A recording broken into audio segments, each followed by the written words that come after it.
história começa no continente leste, onde as forças dos bárbaros se chocam com os soldados defensores do reino Ildorano. No campo de batalha sangrento, cabeças voam enquanto os poderosos bárbaros ganham vantagem e aterrorizam as forças ildoranas como papel. Ainda assim, a capitã da tropa Eudorana, Serafina, se recusa a desistir de seus camaradas. Ela reúne suas tropas para continuar lutando e abrir um caminho para a retirada. Mesmo enquanto Serafina abate alguns soldados bárbaros, ela nota que seu lado sofreu baixas demais para ter chance de sair vivo. De repente, um novo monstro aparece do lado dos bárbaros. Veor, um gigante bárbaro de elite, dilacera soldados ildoranos e pousa bem na frente de Serafina com sua lâmina ensanguentada erguida. Veor facilmente identifica Serafina como a capitã experiente entre os soldados comuns e a desafia para um duelo. Sabendo que ninguém mais teria chance contra a lâmina enorme desse monstro, Serafina aceita a luta, esperando ganhar tempo para seus homens escaparem. Ela salta alto e mergulha em direção a Viore, que defende seu ataque enquanto fica casualmente parado. Então ele ataca Serafina com seu poder imenso e a arremessa para o lado. Serafina aterrissa em pé e se recupera para lançar outro ataque em Viore. E os dois começam a trocar golpes em um confronto acirrado. Embora Serafina impressionantemente acompanhe a força de Viore, seu poder avassalador ainda a força a recuar, sem outra escolha. Ela usa sua técnica suprema que lança um aprimoramento mágico em sua espada. Usando toda a sua força restante, ela ruge e enfrenta o golpe final de Veor. Assim que as duas espadas se encontram, uma das lâminas quebra e voa para o chão. Os soldados ildoranos observam, chocados. Enquanto sua capitã segura uma espada quebrada em derrota, Serafina cai de joelhos, aceitando a derrota, e Viore a elogia sinceramente por ter se defendido dele por tanto tempo. Serafina então pede que ele a mate como um guerreiro merece, mas Vor se recusa a tirar sua vida. Em vez disso, ele lhe dá um sorriso sinistro e promete que a levará viva e usará seu corpo para algo útil. Após esse aviso sinistro, Serafina perde a consciência e acorda em uma cela de prisão escura, vestindo um trapo sujo e algemas fortes. Chocada, ela olha ao redor e tenta se orientar um pouco. Ela então finalmente se lembra que foi derrotada pelos bárbaros e agora é sua cativa. Assim que se lembra do aviso final de Viore, Serafina fica aterrorizada, imaginando que tipo de tortura os bárbaros infligirão a ela. Ela se pergunta se a usarão como escrava, ou se a submeterão a dor imensa para entretenimento. No final, o pensamento mais assustador passa por sua mente, e ela se pergunta se Viore quer usar seu corpo como mulher. Como Serafina ainda é uma jovem nobre solteira, a ideia de um bárbaro bruto manchar seu corpo puro a deixa em séria ansiedade. Então, Serafina também percebe que seus pobres camaradas ainda estavam cercados por bárbaros depois que ela foi nocauteada, pensando que todos foram massacrados ou capturados como ela. Ela sente uma onda esmagadora de desespero. No final, ela se preocupa mais com o povo comum de seu reino, pois sem a terra oriental suas colheitas continuarão a morrer sem terra para plantar. Todos esses arrependimentos levam a experiente capitã às lágrimas. Mas de repente, ela ouve a voz de outra pessoa atrás dela. Serafina olha ao redor e vê Circe, uma serva carregando água. Serafina olha mais de perto para Circe e encontra um alicate e ferramentas em seu cinto. Então ela pensa que ela está ali para torturá-la em busca de informações. No entanto, Circe não menciona nada sobre tortura, e em vez disso, revela que está ali para preparar Serafina como o troféu perfeito para o rei Veor. Ela então acorrenta Serafina à parede para impedi-la de se mover, e a capitã cavaleira se prepara para uma tortura brutal. Enquanto isso, fora da masmorra, Veor pensa em visitar Serafina, seus olhos brilhando de antecipação. De volta à cela da prisão, Serafina está nua enquanto Serafina lava seu corpo com um pano úmido. Assim que termina de limpar, Serafina pergunta a Serafina por que ela está passando por tanta cerimônia para uma escrava como ela. Serafina aponta que o corpo de Serafina estava sujo da batalha, então ela estava simplesmente limpando-a.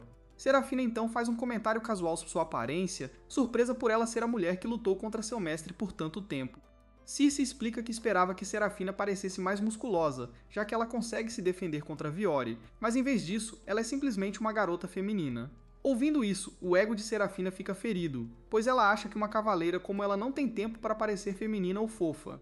Circe entende suas emoções, mas revela que Viore realmente gosta da aparência de Serafina.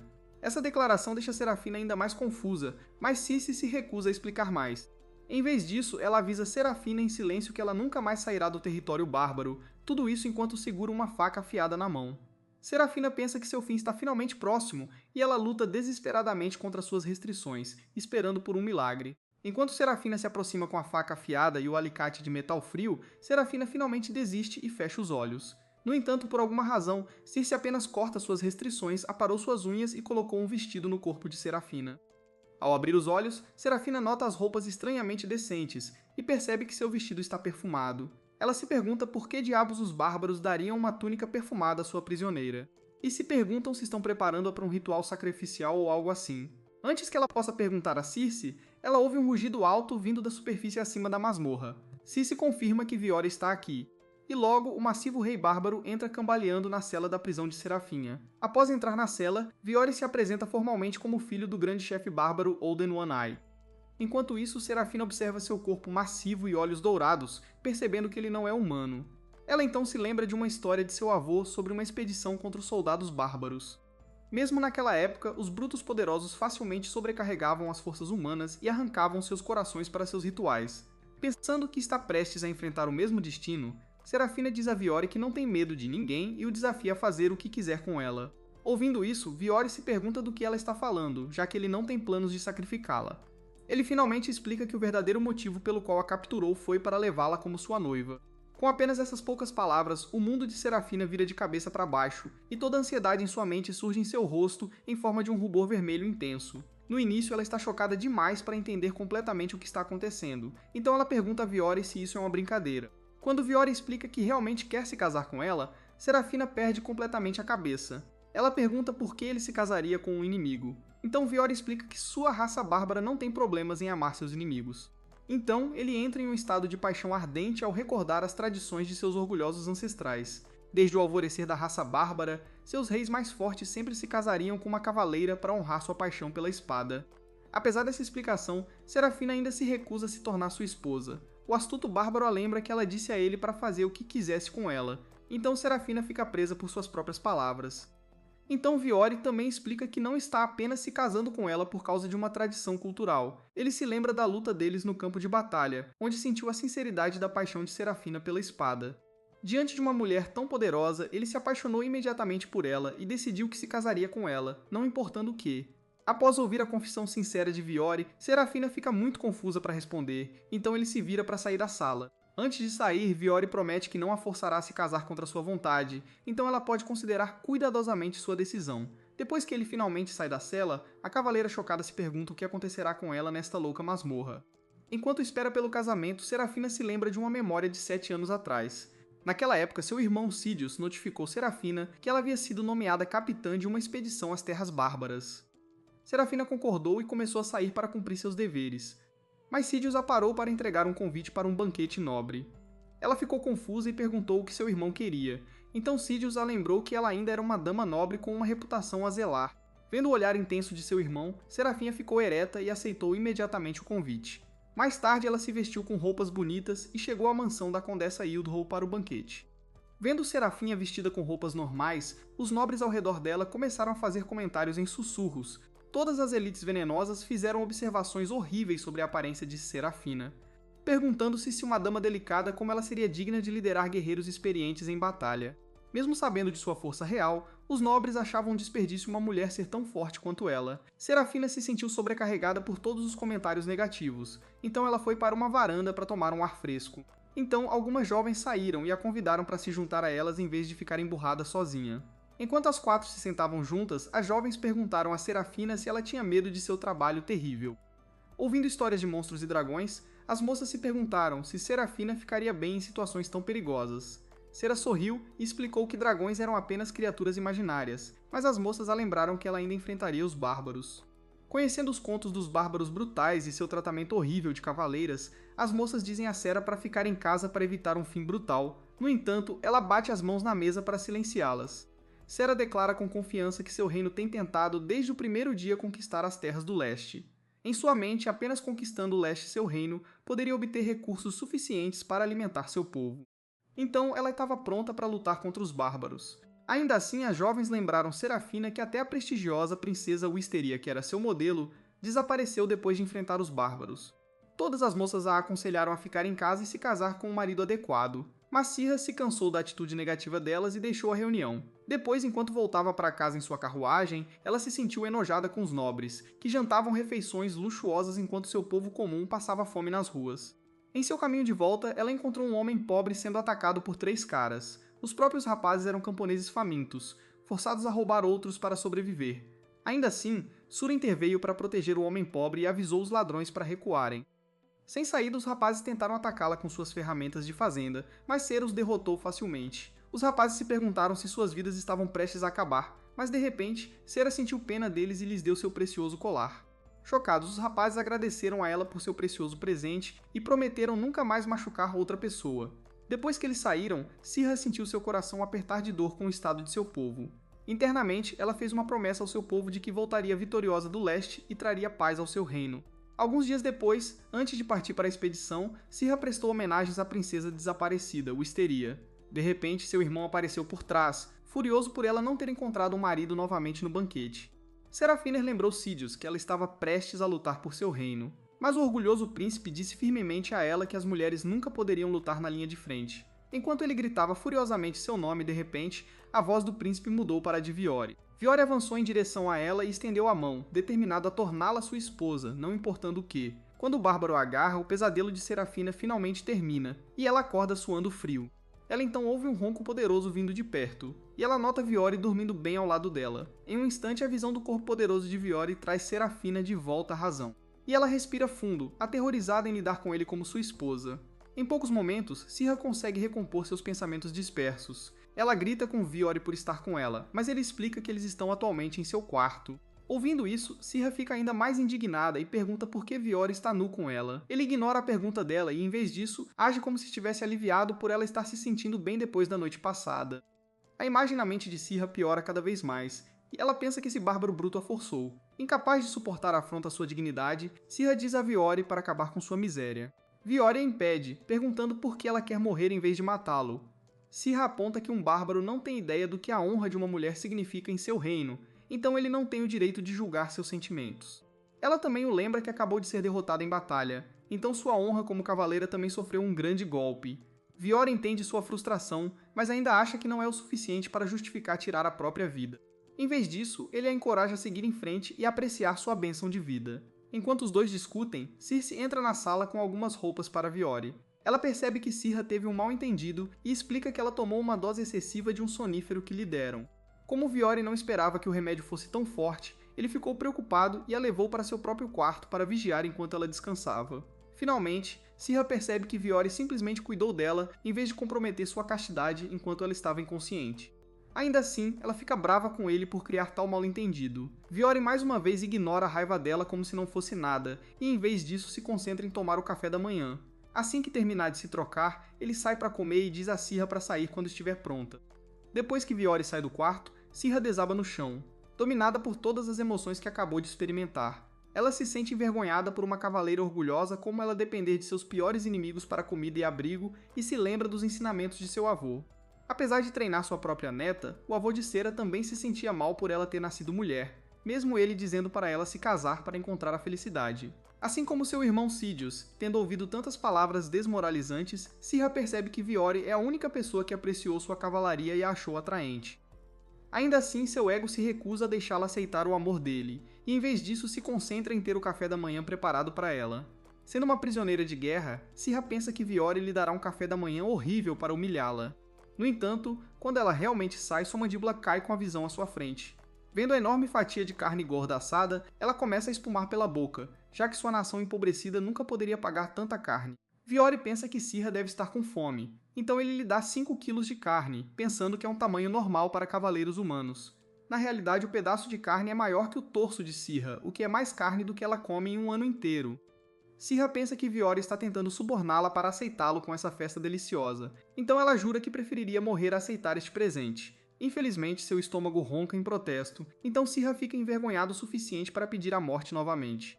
Viore fica confuso porque ela busca a morte a cada pequeno inconveniente e a lembra que se seu estômago está roncando por algo bom, significa que seu corpo quer viver. Finalmente, ele diz a ela para parar de pensar demais e apenas aceitar a refeição. Enquanto isso, Circe vai até Sirha e explica que, embora Viore esteja agindo de forma indiferente, ele realmente saiu para caçar essa carne especificamente para ela. Ela lembra Sirha que Viore também é um nobre entre os bárbaros. Então, se ela recusasse seu presente gentil, seria má etiqueta. Sirha aceita a isca para aceitar seu presente, e quando ela finalmente dá uma mordida, a carne suculenta instantaneamente conquista seu coração. Sirha literalmente começa a chorar, pois nunca comeu uma carne tão tenra antes, e Viore percebe o quanto ela está gostando. Ao notá-la, ela se anima e age como se a comida fosse apenas ok. Então, ela relutantemente perdoa Viore por causar o mal-entendido pela manhã. Depois disso, Sirha também fica curiosa sobre a criatura de onde ele tirou a carne. Viore explica que a criatura já foi abatida, então seus homens estão limpando o resto da pele do lado de fora.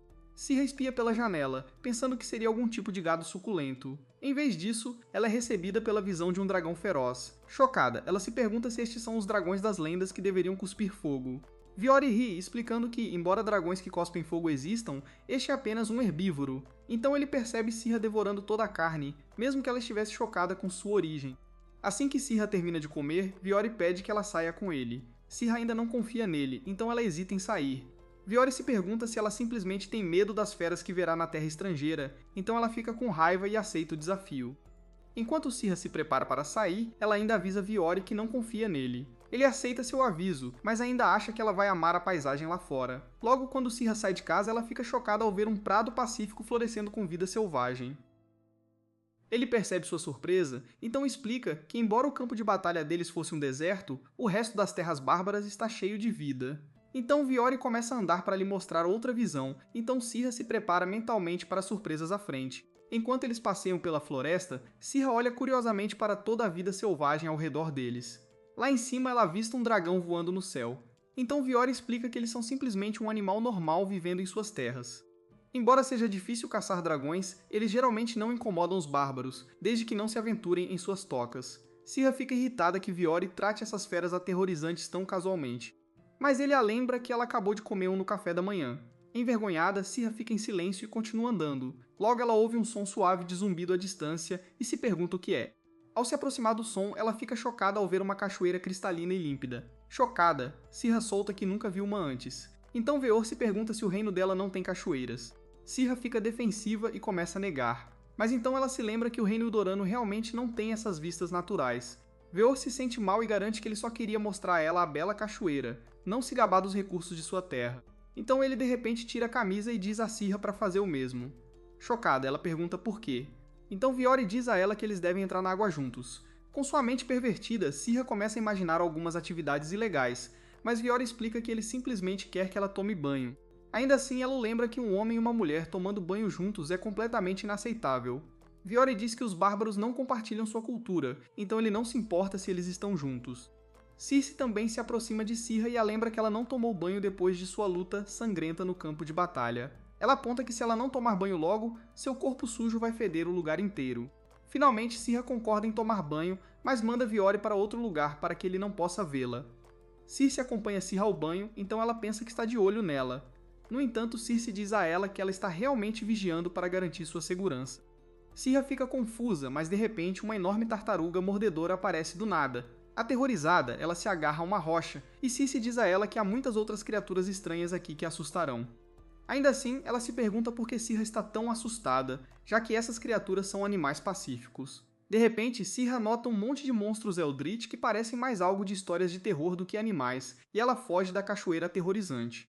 Circe se preocupa com ela, mas não a persegue quando percebe para onde Sirha está indo. Enquanto isso, depois que Sirha para de entrar em pânico, ela percebe que deixou suas roupas na cachoeira. De repente, um pássaro grita alto, o que quebra seu raciocínio. Então Sirha se prepara para voltar para pegar suas roupas. No entanto, um homem estranho a chama, então ela se pergunta se finalmente chegou a hora dela perder a inocência para algum bárbaro estranho. À medida que o homem se aproxima dela, ela instintivamente recua e diz para ele ficar longe. Ele se recusa a ouvir e se aproxima. Então Sera finalmente vislumbra seu rosto bonito. Ela começa a comparar o belo estranho com os homens de seu reino. Mas então ela se lembra que ainda está nua em uma toalha. Sura diz ao homem para ficar longe novamente, mas ele permanece parado. Em vez disso, ele percebe o quão patética ela está parecendo e descobre que ela deve ter fugido de seu banho depois de ficar assustada. Felizmente, o jovem não a ridiculariza por estar assustada. Ele revela que sua mãe também era uma mulher do oeste. Então ela ficava assustada no banho assim como Sirha. Sua mãe costumava contar histórias sobre seu reino, que carecia de vida selvagem e natureza, assim como a terra natal de Sirha. Surpresa, Sirha se pergunta se a mãe desse bárbaro era uma cavaleira desaparecida capturada durante a expedição de seu avô. Enquanto ela está perdida em seus pensamentos, o jovem coloca suas próprias roupas nela. Então ele diz a ela para voltar com ele para que eles possam encontrar as roupas dela. Sara fica surpresa que um bárbaro possa ser tão cavalheiro e se pergunta se Viori é apenas um caso especial e perturbado. Enquanto isso, o homem percebe que o rosto dela está vermelho, então ele se aproxima para verificar se ela tem febre. Sendo uma donzela nobre, Sara fica completamente nervosa com o toque dele. O homem acha que a febre dela está muito intensa, então ela não consegue descer a montanha toda. Ele a pega em seus braços para carregá-la montanha abaixo.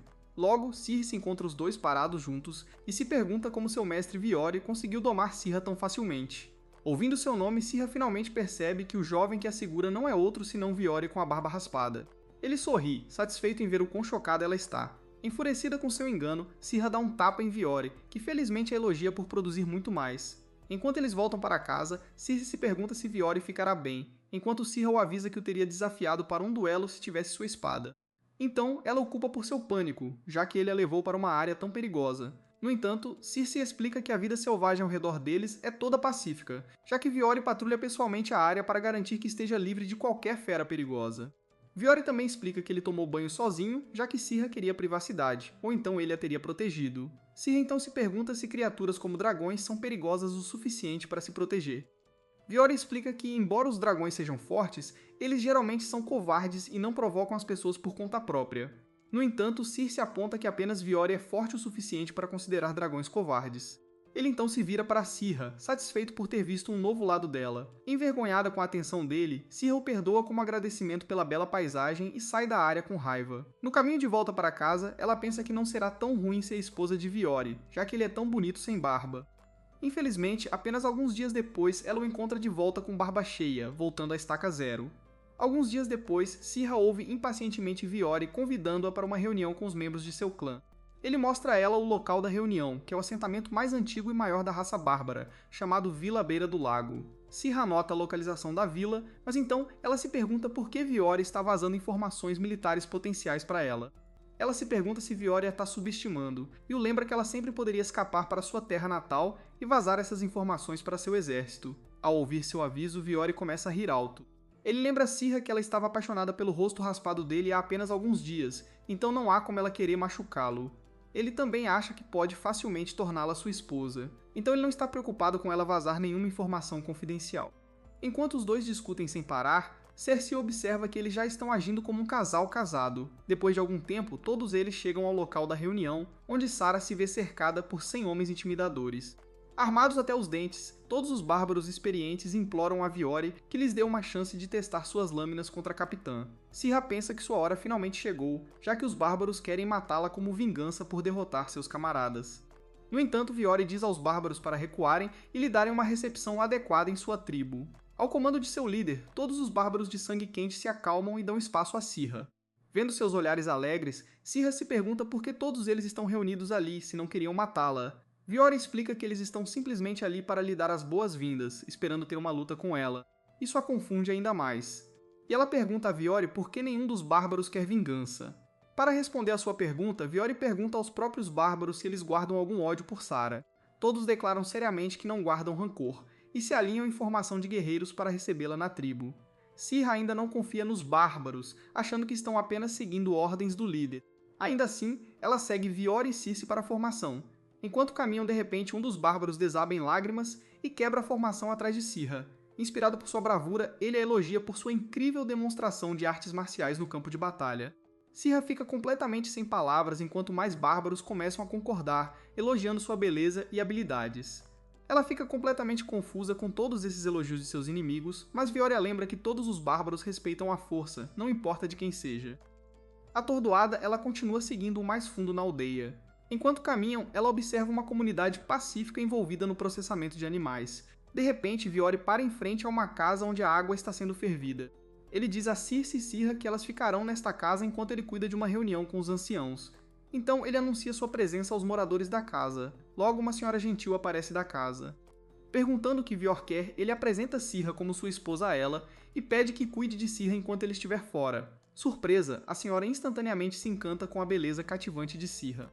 Ela arrasta para dentro para cuidar dela, sem nem se dar ao trabalho de ouvir as reclamações da pobre garota. Lá dentro, a senhora se desculpa por ser tão insistente, mas Seira a perdoa. Então, ela chama seu filho, Gadar, e ordena que ele traga algumas ervas medicinais para ela. Enquanto o garotinho se esforça para remexer em uma caixa grande, sua mãe segura a tampa para ajudá-lo a procurar. Logo, ele tira uma bolsa de ervas, e a senhora a leva para a água fervente para fazer chá. Sarah se pergunta se é normal os bárbaros colocarem ervas em seu chá, e a senhora concorda com a cabeça. Então a mulher ao lado dela observa que precisarão de mais água fervida para fazer chá suficiente para todos.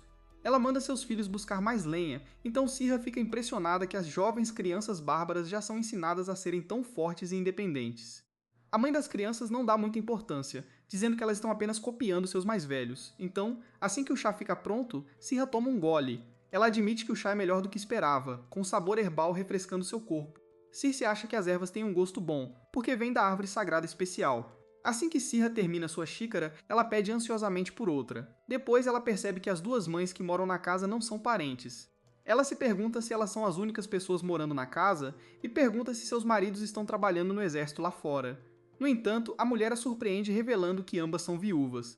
Ela explica que seus maridos perderam suas vidas em uma batalha contra o Oeste, então Seira se sente culpada pelos crimes de seu próprio povo.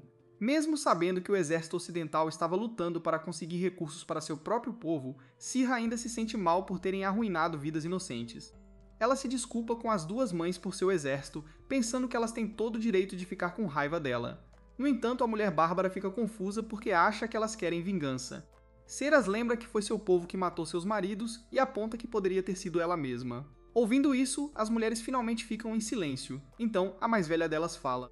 Embora ela se sinta triste por seu filho mais novo não ter podido ver o rosto de seu pai, ela ainda acha que é uma bênção que ele tivesse presente, grata por seu filho e continuou a criá-lo com amor e carinho.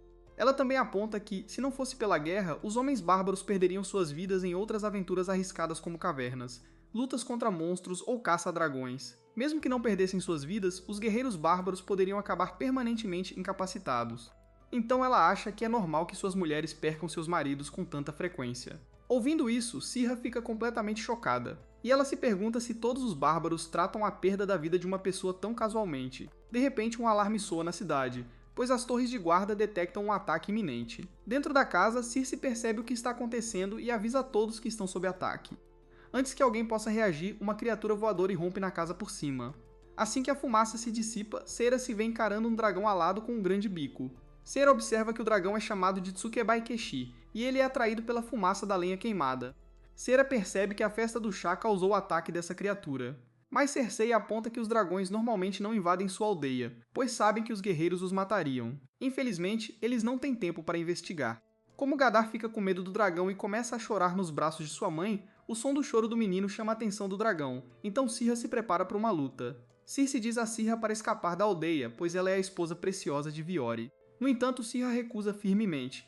Ela fica com raiva de Sirkais por tratar as vidas de seu outro povo como descartáveis e focar em apenas uma única outra pessoa. Ela então lembra Sirkais que ela não é uma princesa frágil a ser protegida. Com seu orgulho como capitã de cavalaria Eldorana, Sirha enfrenta bravamente o dragão com um par de pinças quentes. Enquanto a criatura rosna para ela, ela empurra para trás usando as pinças como um taco de beisebol. Circe fica chocada e avisa Sirha que ela não pode derrotar o dragão com uma ferramenta de cozinha insignificante. No entanto, Sirha não quer mais discutir, e ela diz a Circe para simplesmente fugir.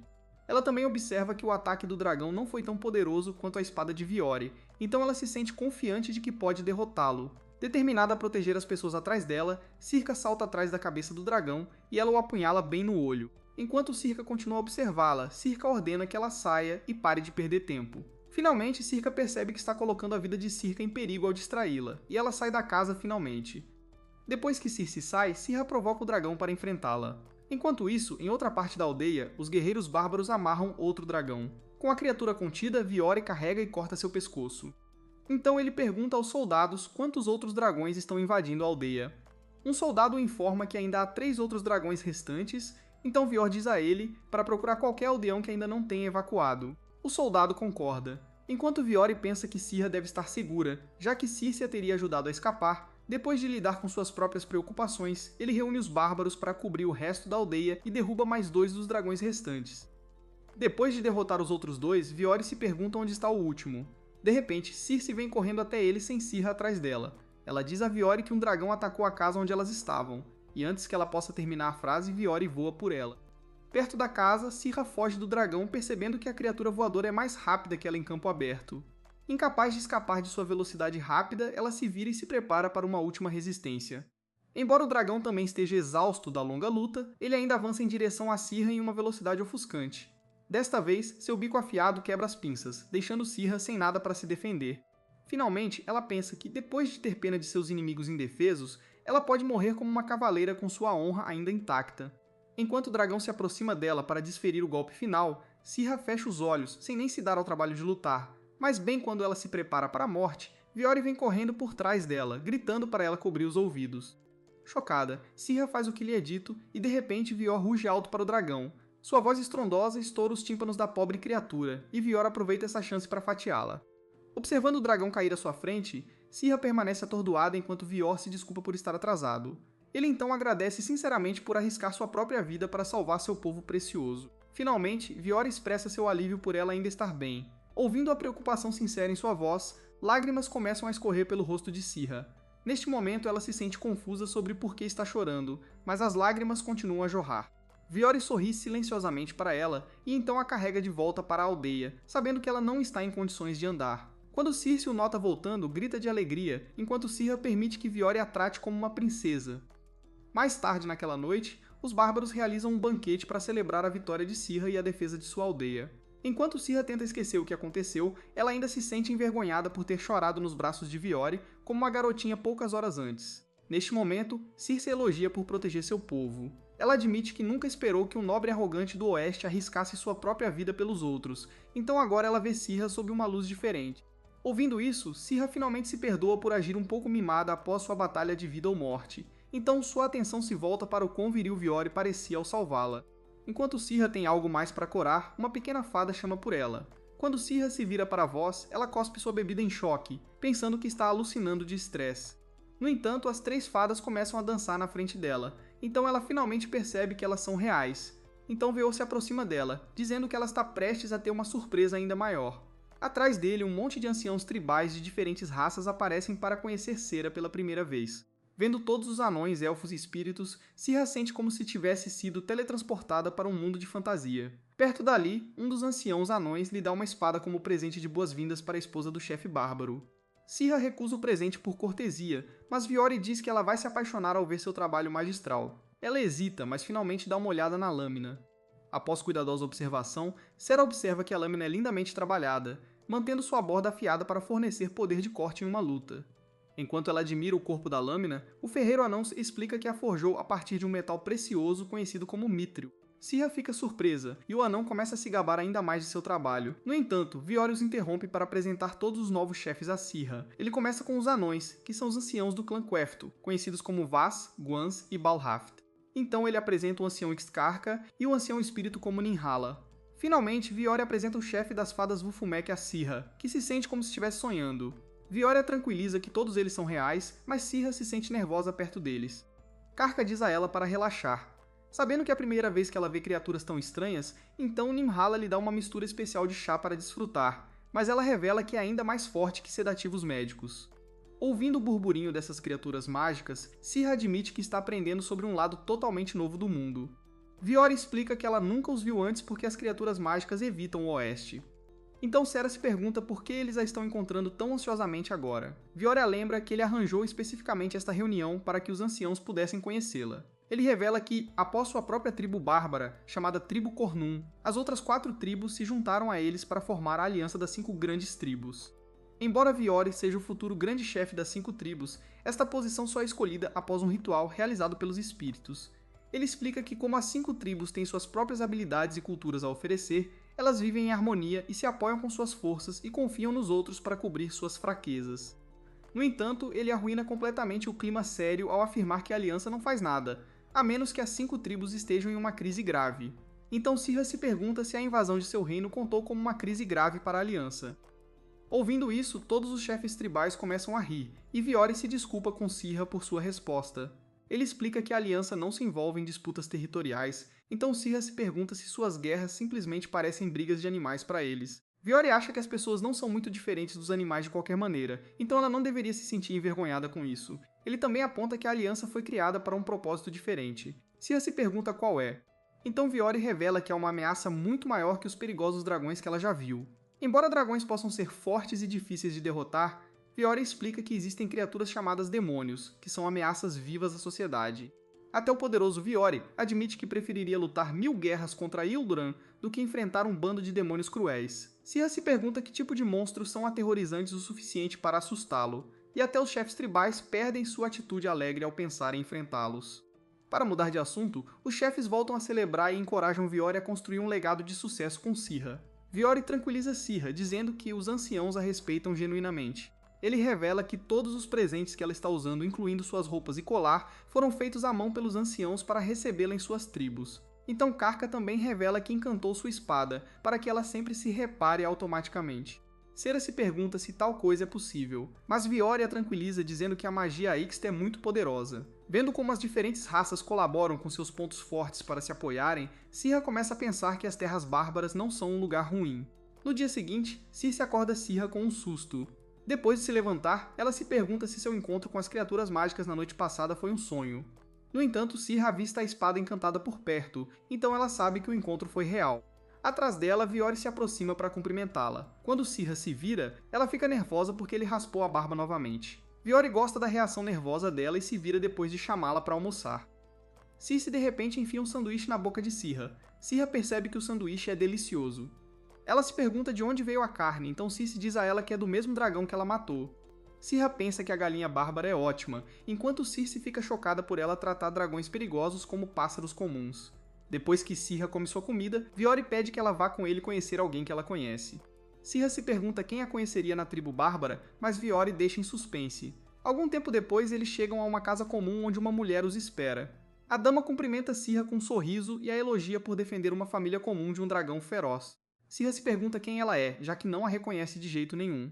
Ouvindo isso, a dama percebe que ela mudou nos últimos anos. Ela explica que é Nilia, uma ex-cavaleira que serviu sob Sirha há alguns anos. Ouvindo o nome dela, Sirha se lembra de Nilia, que era uma jovem apaixonada. Desde que entrou em seu serviço, Nailea agiu como a mão direita de Sirha e a acompanhou em muitas operações importantes. Juntas, as duas lutaram bravamente contra os bárbaros, ambas querendo obter seus recursos para o reino de Uldaran. Infelizmente, durante uma missão, Sirha foi separada de Nilea, que foi derrotada por um soldado bárbaro e levada cativa. Ao se lembrar disso, a mandíbula de Sirha cai, e ela se pergunta se a mulher parada na frente dela é realmente a Nailea de todos aqueles anos atrás. Ela então nota a barriga enorme de Nilea, que lhe diz que está grávida de seu segundo filho. Ouvindo isso, o mundo inteiro de Sirha vira de cabeça para baixo, então Nilea a leva para dentro de casa para conversar. Lá, ela explica que depois que os bárbaros começaram a falar sobre o Cavaleiro do Elmo de Cristal, ela imaginou que eles haviam capturado sua antiga capitã. Sirha se surpreende por ela ter encontrado um marido para se estabelecer. Nailea explica que o soldado que a derrotou também a pediu em casamento, então ela aceitou a oferta e se estabeleceu em sua aldeia. Depois de viver seus últimos anos tão pacificamente com seu marido e família, ela sente que seus dias como uma jovem cavaleira de sangue quente pertenciam a outra pessoa. Sirha se pergunta por que ela pediu a Viori para convidá-la aqui, já que uma pessoa comum não deveria chamar o grande chefe para fazer recados comuns. No entanto, ela explica que os bárbaros não têm tais formalidades sobre status. Ela também acha que Viori é um jovem muito prestativo, então ela frequentemente pede ajuda a ele. Ouvindo isso, Sirha pensa que ela está brincando, já que Viori parece um tio velho. No entanto, Nailea então diz a ela que ele tem apenas 18 anos, o que a deixa completamente chocada. Sirha começa a se recompor e afirma que um garoto tão jovem quanto Viori nunca poderia ter barba completa. Viori não se importa com as provocações dela, e ele explica que ajuda Nilea muito, já que o marido dela é seu primo. Ainda assim, Sirha se recusa a superar sua pouca idade, então Nailea aponta que Sirha completa 26 anos este ano. Enquanto Sirha se sente exposta, Viori acha que a idade dela é perfeita para o casamento. Sera ainda se recusa a aceitar o elogio dele, então Viori se pergunta se ele poderia tê-la convencido a se casar com ele, se ela o tivesse conhecido mais jovem. De repente, Sera bate sua lâmina e declara que não importa quando eles tivessem se conhecido, ela nunca se tornaria a esposa de um inimigo. Viori fica atordoado por um momento, mas então ele começa a rir de sua seriedade. De repente ele se desculpa com Sirha por ser rude. Circe se pergunta por que a atitude de Viori mudou sem motivo. Então Nilea pergunta a ela o quão ferida Sirha estava quando os bárbaros a capturaram. Circe revela que Sirha não estava ferida, mas sua espada havia se quebrado durante a luta. Ouvindo isso, Nilea aponta que Viori não conseguiu realmente derrotar Sirha, e ele apenas destruiu sua lâmina. Ela explica que em circunstâncias normais, um cavaleiro e um guerreiro podem lutar até a morte, ou até que a outra parte não consiga mais lutar. No entanto, no caso de Bior, apesar de sua incrível vantagem de força sobre Sera e sua espada encantada durável, ele só venceu porque sua espada comum foi destruída, não porque ele realmente atingiu. Nilea aponta que se Viori fosse lutar contra Sirha com o mesmo equipamento, a próxima luta poderia terminar em sua própria morte. Ouvindo isso, Circe engole em choque, mas Nilea admite que ter um equipamento melhor que o oponente também é uma estratégia de guerra. Ela também se lembra de que Viori não usou sua voz trovejante contra Sirha, então talvez ele pudesse virar o jogo em uma luta real. Ainda assim, ela acha que Viore não pode se gabar de tê-la derrotado, o que o deixa completamente envergonhado. Syrah permanece em silêncio, então Viore se sente grato por o destino ter permitido que ele a derrotasse naquele dia. Logo, o marido de Nailia, Vidal, retorna para casa. Seu rosto se ilumina de alegria ao ver Viore. Vidal então entrega seu filho a Nileia, que o segura perto, observando a família pacífica deles. Syrah se lembra de seus dias com Nileia como cavaleira. Naquela época, Nileia estava determinada a destruir os bárbaros e tomar suas terras para seu próprio povo. Mas agora, ela se estabeleceu com o mesmo povo em uma vida muito pacífica. Syrah admite que Nileia parece muito mais feliz como dona de casa do que como uma soldado sanguinária, mas ela rapidamente fica envergonhada por seus próprios pensamentos. Então Vidal e Nileia se levantam para fazer o jantar para eles. Mais tarde naquela noite, Syrah está sozinha com seus pensamentos na praia. Quando Viore se aproxima dela, ela admite que costumava não saber nada sobre as terras dos bárbaros. Apesar de sua ignorância, Syrah marchou com a intenção de matar essas pessoas inocentes e tomar suas terras. Embora ela ainda espere trazer algo útil para salvar seu próprio povo. Syrah admite que lutar contra as tribos inocentes está errado. Ela admite que Viore não merece ser tratado como inimigo, mas também declara que ainda é leal ao povo de seu reino. Com o dever para com seu povo em seus ombros, Syrah pensa que não há como ela se casar com Viore. Ele acha que os sentimentos dela são válidos, mas de repente, Syrah admite que seus sentimentos pessoais são diferentes de seus deveres profissionais como cavaleira. Enquanto ela timidamente sugere que o casamento não seria tão ruim, Viore a provoca por dizer uma coisa e mudar de ideia no segundo seguinte. No dia seguinte, Viore a provoca sobre suas ações na noite passada. Syrah afirma que foi apenas no calor do momento, então Viore age desapontado. No entanto, ela finalmente percebe que não pode esconder seus sentimentos e admite que esses sentimentos vieram do fundo do seu coração. Enquanto isso, perto das terras bárbaras, uma equipe de sacerdotes do reino de Uldoran, liderada pela sacerdotisa Maelchas, avança em direção à localização de Syrah. Maelchus murmura baixinho, furiosa que os bárbaros selvagens continuam a sequestrar as heroínas de sua nação e a bloquear seus recursos. Enquanto a equipe continua a se mover, eles param de repente ao ver um arbusto farfalhando por perto. Todos os soldados exaustos se preparam para outro dragão, mas relaxam ao ver que é apenas um cervo. Mesmo nesta situação perigosa, Malcius permanece calmo e segura um grosso livro de feitiços. Ela lembra aos soldados que, mesmo que estejam cercados pelos inimigos mais fortes, eles podem vencer usando seus poderes mágicos. No entanto, todos não acreditam nas palavras da arrogante Malcius. Eles a lembram que estão todos ficando sem suprimentos, e não demorará muito para que as terras perigosas os esgotem completamente. Diante dos protestos de seus subordinados, Malcius fica ainda mais ousada. Ela questiona a dignidade deles como soldados e se pergunta se todos estão felizes em voltar para casa como fracassados. Assim como todas as outras equipes de expedição, enquanto os soldados ficam em silêncio, Malthus declara que a única maneira de voltarem vitoriosos é resgatando sua preciosa cavaleira Sera e conquistando as terras bárbaras de uma vez por todas. Enquanto isso, de volta em casa, Syrah se mantém ocupada cortando lenha com sua nova espada. Cici se pergunta por que ela está trabalhando tanto, então Syrah diz a ela que suas habilidades de guerreira ficarão enferrujadas se ela ficar dentro de casa o dia todo. Cici percebe que Syrah está simplesmente entediada com sua vida pacífica, e Syrah admite que sente falta de todas as reuniões de combate e estratégia. Então Cici lembra que, se ela está tão entediada de viver pacificamente todos os dias, ela pode ajudá-la com todas as tarefas domésticas. Ouvindo isso, Syrah explica que não sabe como fazê-las, já que seu avô nunca deixou fazer trabalhos sujos. Depois de aprender sobre o estilo de vida privilegiado de Syrah, Cici diz a ela que ela não ficará entediada por hoje. Ela aponta para a distância, onde um grupo de bárbaros está se aproximando de sua casa. Logo, um bando de bárbaros liderado por Viore para em frente à casa, e o próprio Viore pergunta a Syrah se ela quer lutar com os guerreiros de sua aldeia. Circe explica que essa foi a maneira cabeça dura de Viore de combater o tédio de Syrah, mas Syrah fica incrivelmente animada com a chance de lutar contra guerreiros de verdade.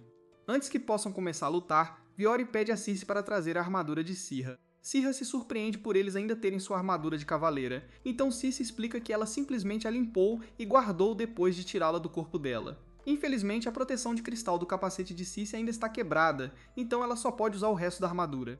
Ainda assim, Circe fica impressionada que Circe conseguiu tirar a armadura de seu corpo inconsciente, já que armaduras Ildoran exigem treinamento adequado para usar e remover. Assim que Circe estiver pronta, ela sai e cumprimenta todos os desafiantes prontos para lutar contra ela. Vendo o lendário elmo de cristal em pessoa, todos os guerreiros bárbaros ficam ansiosos para lutar. No entanto, todos eles têm que esperar sua vez, já que o treino será 1 contra 1. Para a primeira luta, um jovem soldado corajoso chamado Rahan vai enfrentar Seira.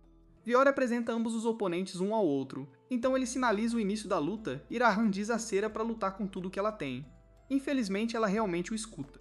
Ela acaba derrotada no chão após apenas um movimento. Então o pai de Rahan se levanta para vingar seu filho, mas ele também é destruído com a mesma facilidade. Depois que esses dois otários caem, um guerreiro de verdade chamado Ciro vai enfrentar Ciro.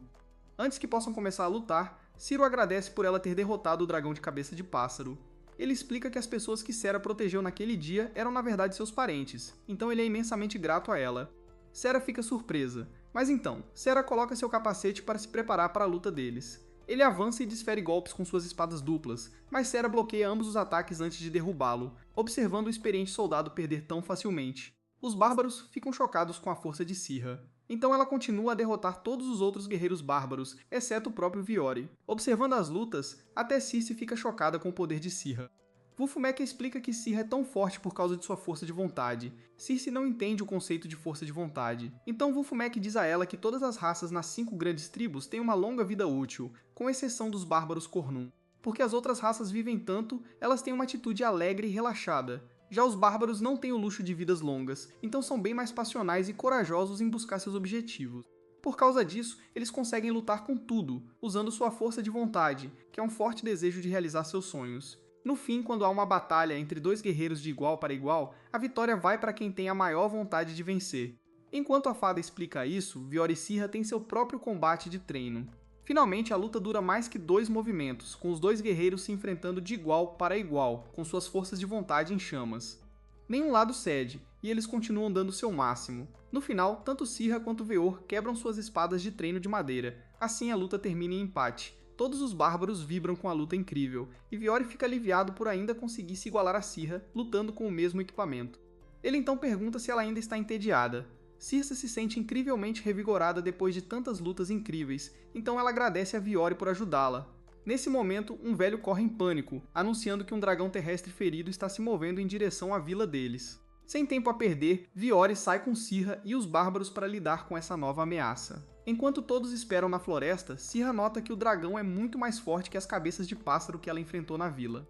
Ainda assim, ela se pergunta por que tantos dragões estão atacando a vila, apesar de serem criaturas pacíficas. Até as cabeças de pássaro sabiam evitar os bárbaros, então Sera se pergunta se uma força externa está manipulando secretamente essas feras para atacar os bárbaros. Ela então se lembra de como Viori parecia sério ao saber do aparecimento desse dragão. No entanto, ela não tem tempo para relaxar, pois os soldados bárbaros atraem o dragão furioso para a armadilha. Assim que a fera aparece, Sirha se prepara para agir, enquanto Viori guia os soldados para atrair o dragão para o seu lado. Enquanto o dragão os persegue, ele pisa em uma armadilha no chão e perde o equilíbrio. Ao mesmo tempo, alguns homens escondidos jogam cordas gigantes para conter a criatura. Com o dragão preso em um só lugar, Sirha salta de seu posto e aterrissa em sua cabeça. Sem dar tempo para ele se libertar, ela crava sua espada diretamente no olho e na cabeça da criatura, matando-a instantaneamente. Depois que o dragão cai, todos os bárbaros celebram sua vitória. Em seguida, todos começam a limpar o corpo da criatura. Sirha fica impressionada com o tamanho massivo do dragão, então Viori explica que este é um dragão de verdade, comparado às cabeças de pássaro. Ele revela que há muito tempo a espécie de dragão Moritsuburi costumava ter asas em vez de 6 pernas. Usando o poder dessas asas, os dragões conseguiam voar no céu. Sara fica aterrorizada com a ideia de uma criatura voadora tão grande, e Viori diz a ela que ainda existem outros dragões que podem voar. Ele menciona os dragões flamejantes voadores das montanhas, o que lembra Sirha das criaturas fantásticas dos contos de fadas. Então um dos homens que limpa o dragão chama Viori para inspecioná-lo. Ele mostra uma marca no corpo do dragão, que parece ser a lesão que o fez enlouquecer. Veor nota que, embora a ferida seja uma estranha marca de queimadura, nem mesmo a magia élfica pode causar tal lesão. Sirha se pergunta se a lesão foi causada por magia, então Vior concorda com a cabeça. No entanto, ele pergunta a ela se alguém de Ildoran feriu este dragão, já que ele tem certeza de que nenhuma das 5 tribos pode usar magia assim. Sirha também não acha que nenhum de seu povo possa usar tal magia. Mas então, ela se lembra da igreja, conhecida como a Ordem dos Comoneras. Os padres da igreja geralmente usam sua magia de luz para curar soldados e rezar em seus funerais. Ainda assim, ela nunca ouviu falar da igreja usando magia ofensiva tão estranha. Antes que possam discutir mais, Vulfmeck chega para informá-los que ela encontrou usuários de magia desconhecidos por perto. Ela menciona que esses usuários de magia estão lançando feitiços sem um catalisador elemental, o que pode causar uma maldição chamada Blight. Ouvindo isso, Vior fica chocado e ordena que metade de seus homens limpem rapidamente o dragão e voltem para guardar a vila em casa. Sirha se pergunta o que é uma Blight, então Vior explica que Blights aparecem quando alguém vai contra a ordem natural. Como uma força que se opõe à própria natureza, onde quer que uma Blight apareça, ela invoca um demônio perigoso. Depois de ouvir esse nome, Sirra percebe que os magos estão criando uma ameaça real para os bárbaros. Perto dali, Malcius e seus soldados lutam para combater um dragão. Apesar da fraqueza de seus soldados, ela se recusa a recuar e pega seu livro de feitiços. Enquanto isso, Viori e os outros correm em direção à localização da sacerdotisa. Ao chegarem, avistam um dragão morto caído no chão, recém-derrotado pelo feitiço de Maelcius. Quando Sirra vê a sacerdotisa enlouquecida fechando seu livro de feitiços, ela corre em direção a ela. Maltius fica agradavelmente surpresa que Sirra esteja viva e bem, mas quando ela nota Veor e os outros bárbaros, sua expressão muda. Veor se pergunta se Sirra conhece essas pessoas, então ela explica que eles são de seu reino natal. Vendo-os falar com tanta familiaridade, Maltese fica indignada e se pergunta se Sirra traiu sua nação. Ela lembra que todos os bárbaros são selvagens que merecem morrer. Mas Sera diz a ela para se acalmar. A sacerdotisa insana se recusa a mudar sua visão de mundo. Ela aponta que o reino de Ildoran tem tentado por séculos conquistar as terras bárbaras para seu povo, então não há como eles pararem. Então, ela se pergunta se os bárbaros corromperam a mente de Sirra. Sirra fica envergonhada com a acusação. E deixa claro que não está lavada. Ainda assim, parece que ela está falando com uma parede.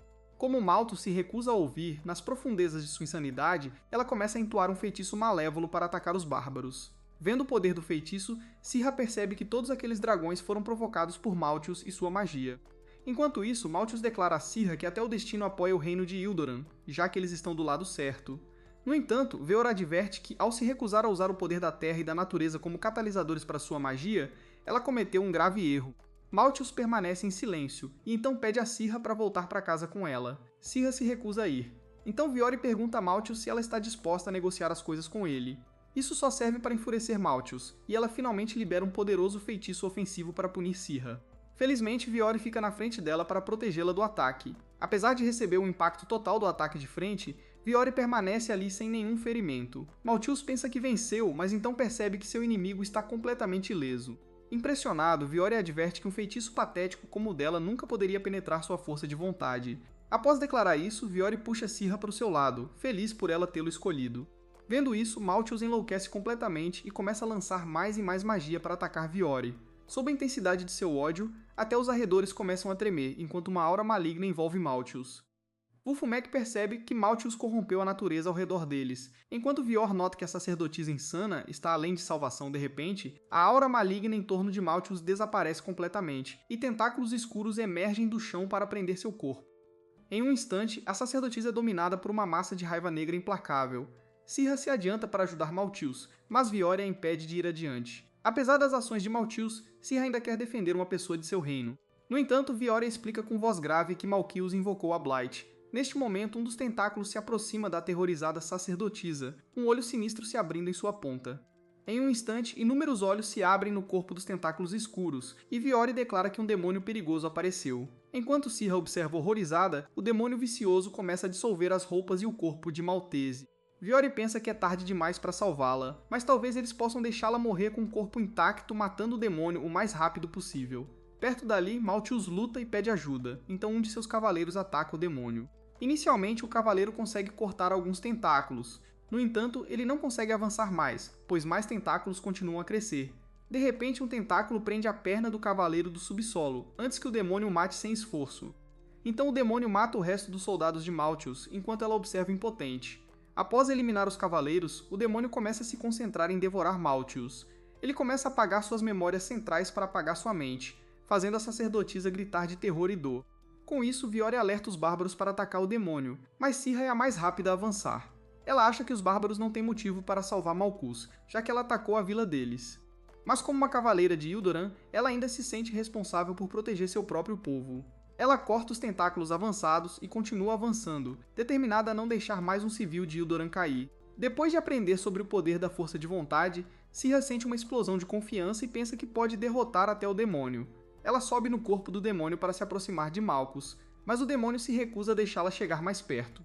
Então ele pega Sirra de surpresa e a prende com seus tentáculos também. Enquanto Sirra luta na garra do demônio, Viori usa sua voz trovejante para atordoar a criatura. Seu ataque abre uma grande camada de tentáculos, expondo o núcleo interno do demônio. Para se proteger, o demônio solta Sirra rapidamente, que se reúne com os bárbaros. Depois que Viori a salva, Sirra diz a ele que não quer ser protegida. No entanto, Viori explica que quer apoiá-la na derrota do demônio. Sirra se pergunta por que os bárbaros estão dispostos a ajudá-la a proteger seu inimigo. Então Viora lembra que ela é alguém que protegeu muitos de seus preciosos aldeões. Para pagar a imensa dívida de Sirra, os bárbaros não se importam em lutar por Maltese por causa dela, mesmo que ela seja inimiga deles.